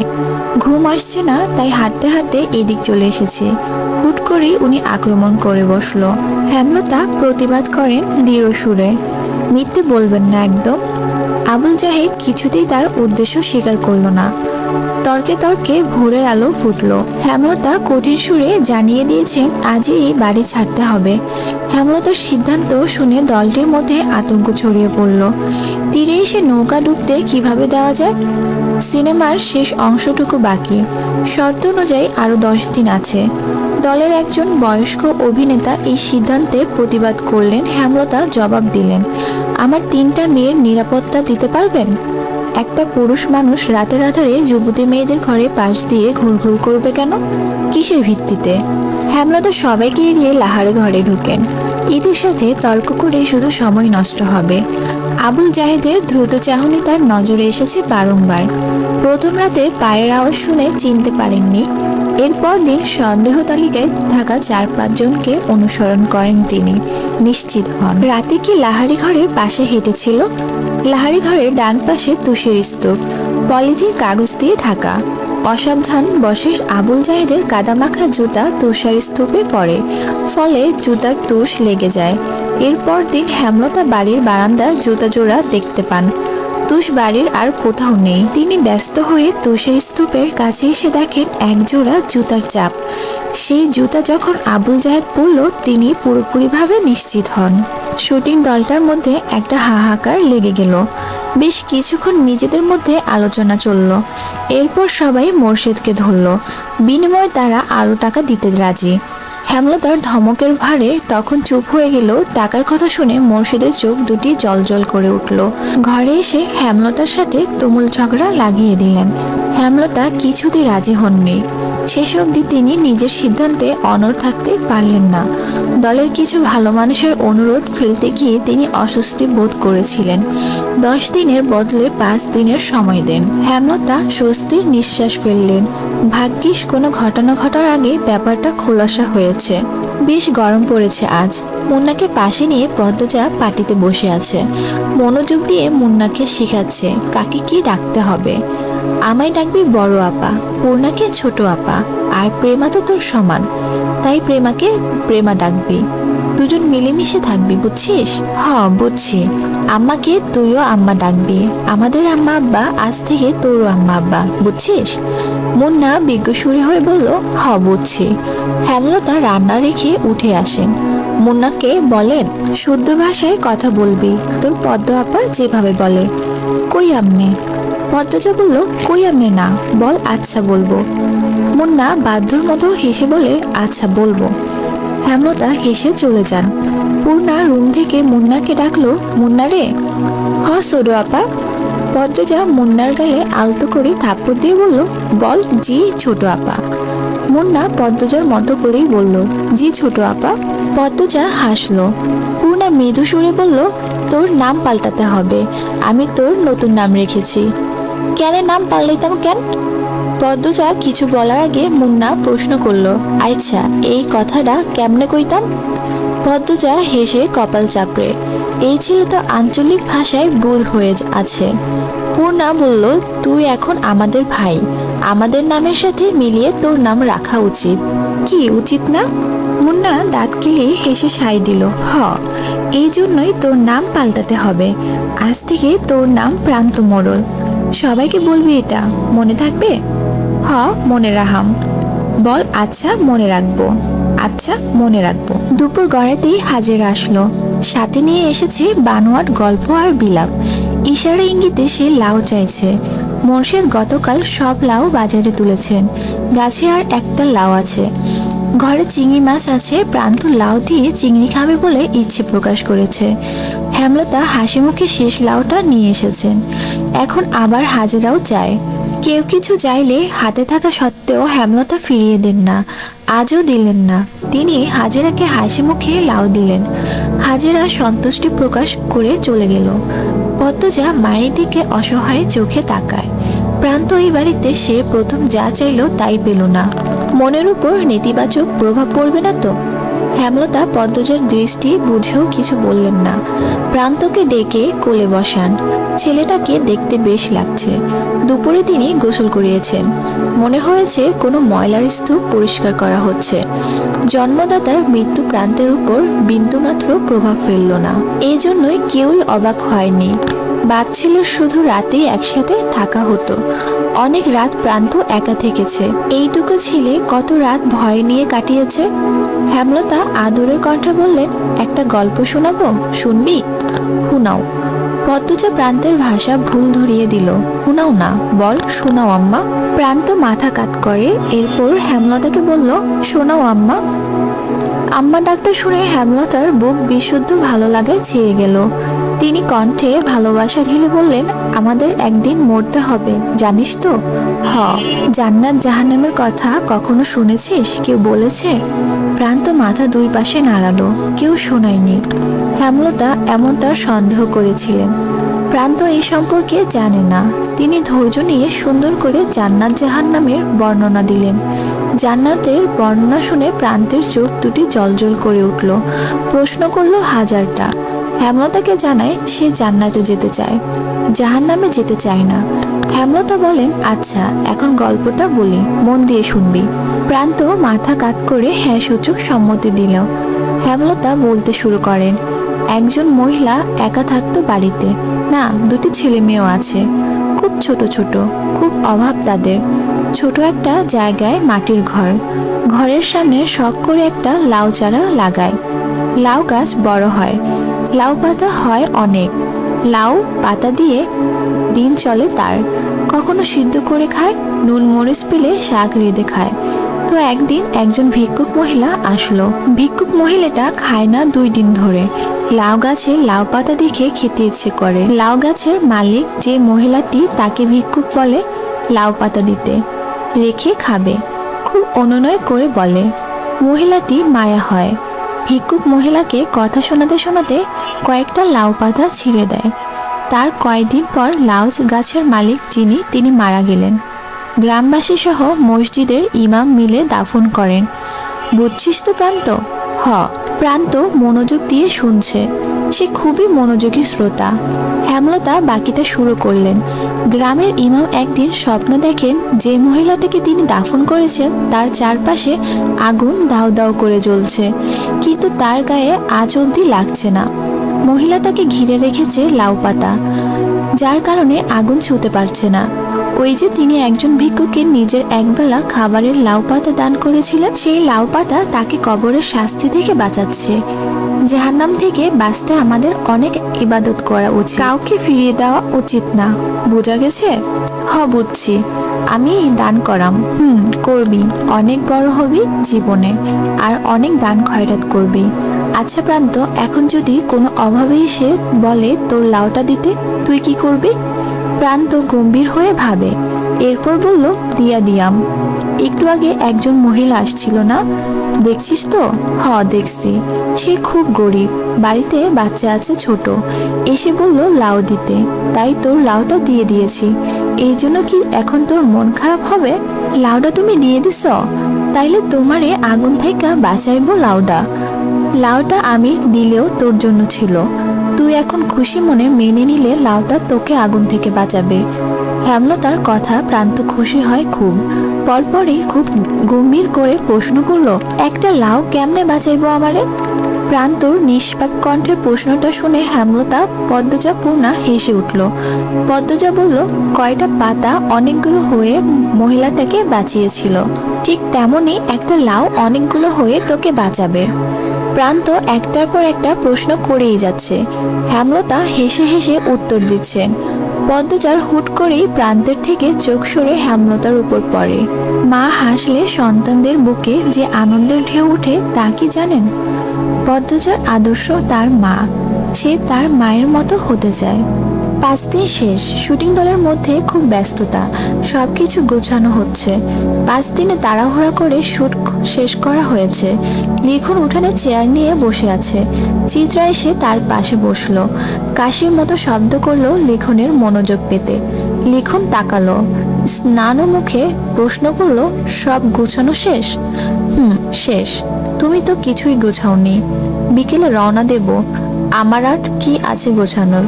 দুপুরেই শেষ করে ফেলবো। মন খারাপ? লিখন কিছু বলল না, লাহারি ঘরের দিকে তাকালো। দৃষ্টিতে শূন্যতা, কিছু ফেলে যাওয়ার বেদনা, বুকের বাঁ পাশে চিনচিন করে ব্যথা। চিত্রা হাত ঘড়ি পড়তে পড়তে বলল, ছোট বোনের সমান বলে ঠোঁট বাঁকিয়েছিলে, এখন তার প্রেমেই পড়লে? লিখন কিছু বলল না, দীর্ঘ নিঃশ্বাস ছাড়ল।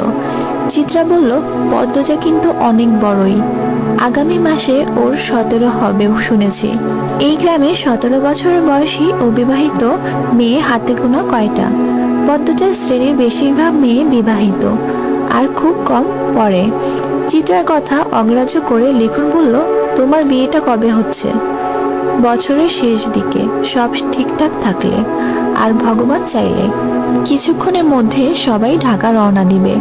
হেমলতা মোর্শেদ বিদায় দিতে এসেছেন। দলটার 3-4 জনের চরিত্র সমস্যা থাকলেও বাকিরা খুব ভালো। হেমলতার সাথে মিশেছে খুব, নিজের বাড়ির মন করে থেকেছে, বাড়ির দেখাশোনা করেছে। লিখন হেমলতার আড়ালে একটি সাহসিকতার কাজ করে ফেলল। ব্যস্ত পায়ে লাহারি ঘরে আসলো। বারান্দায় বসেছিল পদ্মজা। লিখনকে দেখে ভয়ে বুক কেঁপে উঠল। পদ্মজাকে কিছু বলতে দিল না লিখন। সে দ্রুত বারান্দায় উঠে পদ্মজার হাতে একটা চিঠি গুজে দিয়ে জায়গা ত্যাগ করলো। পদ্মজা অনবরত কেঁপে উঠল। পূর্ণা চৌকি থেকে ব্যাপারটা খেয়াল করেছে। সে হতবম্ব, ধীর পায়ে হেঁটে আসে। পদ্মজার সারা শরীর বেয়ে ঘাম ছুটছে। হিতাহিত জ্ঞান শূন্য হয়ে পড়ে, হাত থেকে চিঠি পড়ে যায়। পূর্ণা কুড়িয়ে নিল। পদ্মজার গলা শুকিয়ে কাঠ। হেমলতা এসে দেখেন পদ্মজা হাঁটুতে থুতনি ঠেকিয়ে বসে আছে, কেমন দেখাচ্ছে যেন। তিনি উদ্বিগ্ন হয়ে প্রশ্ন করলেন, পদ্ম, শরীর খারাপ? মায়ের কণ্ঠ শুনে পদ্মজা ভয় পেল। বাতাসে অস্বস্তি, নিঃশ্বাসে অস্বস্তি, চোখ দুটি স্থির রাখা যাচ্ছে না, নিঃশ্বাস এলোমেলো। পূর্ণা পরিস্থিতি সামলাতে বলল, আম্মা, আপার মাথা ব্যথা। হুট করে এমন মাথা ব্যথা উঠলো কেন? পদ্মরে, খুব ব্যথা? পদ্মজা অসহায় চোখে পূর্ণার দিকে তাকালো। আকস্মিক ঘটনা, সে ভেঙে পড়েছে। ডান হাত অনবরত কাঁপছে। হেমলতা তীক্ষ্ণ চোখে দু মেয়েকে দেখেন। কঠিন সুরে প্রশ্ন করেন, কি লুকোচ্ছিস দুজন? কেউ এসেছিল? মায়ের প্রশ্নে পদ্মজার চেয়ে পূর্ণা বেশি ভয় পেল। হাতের চিঠিটা আরো শক্ত করে চেপে ধরল। কি লেখা আছে না পড়ে এই চিঠি হাতছাড়া করবেন না সে।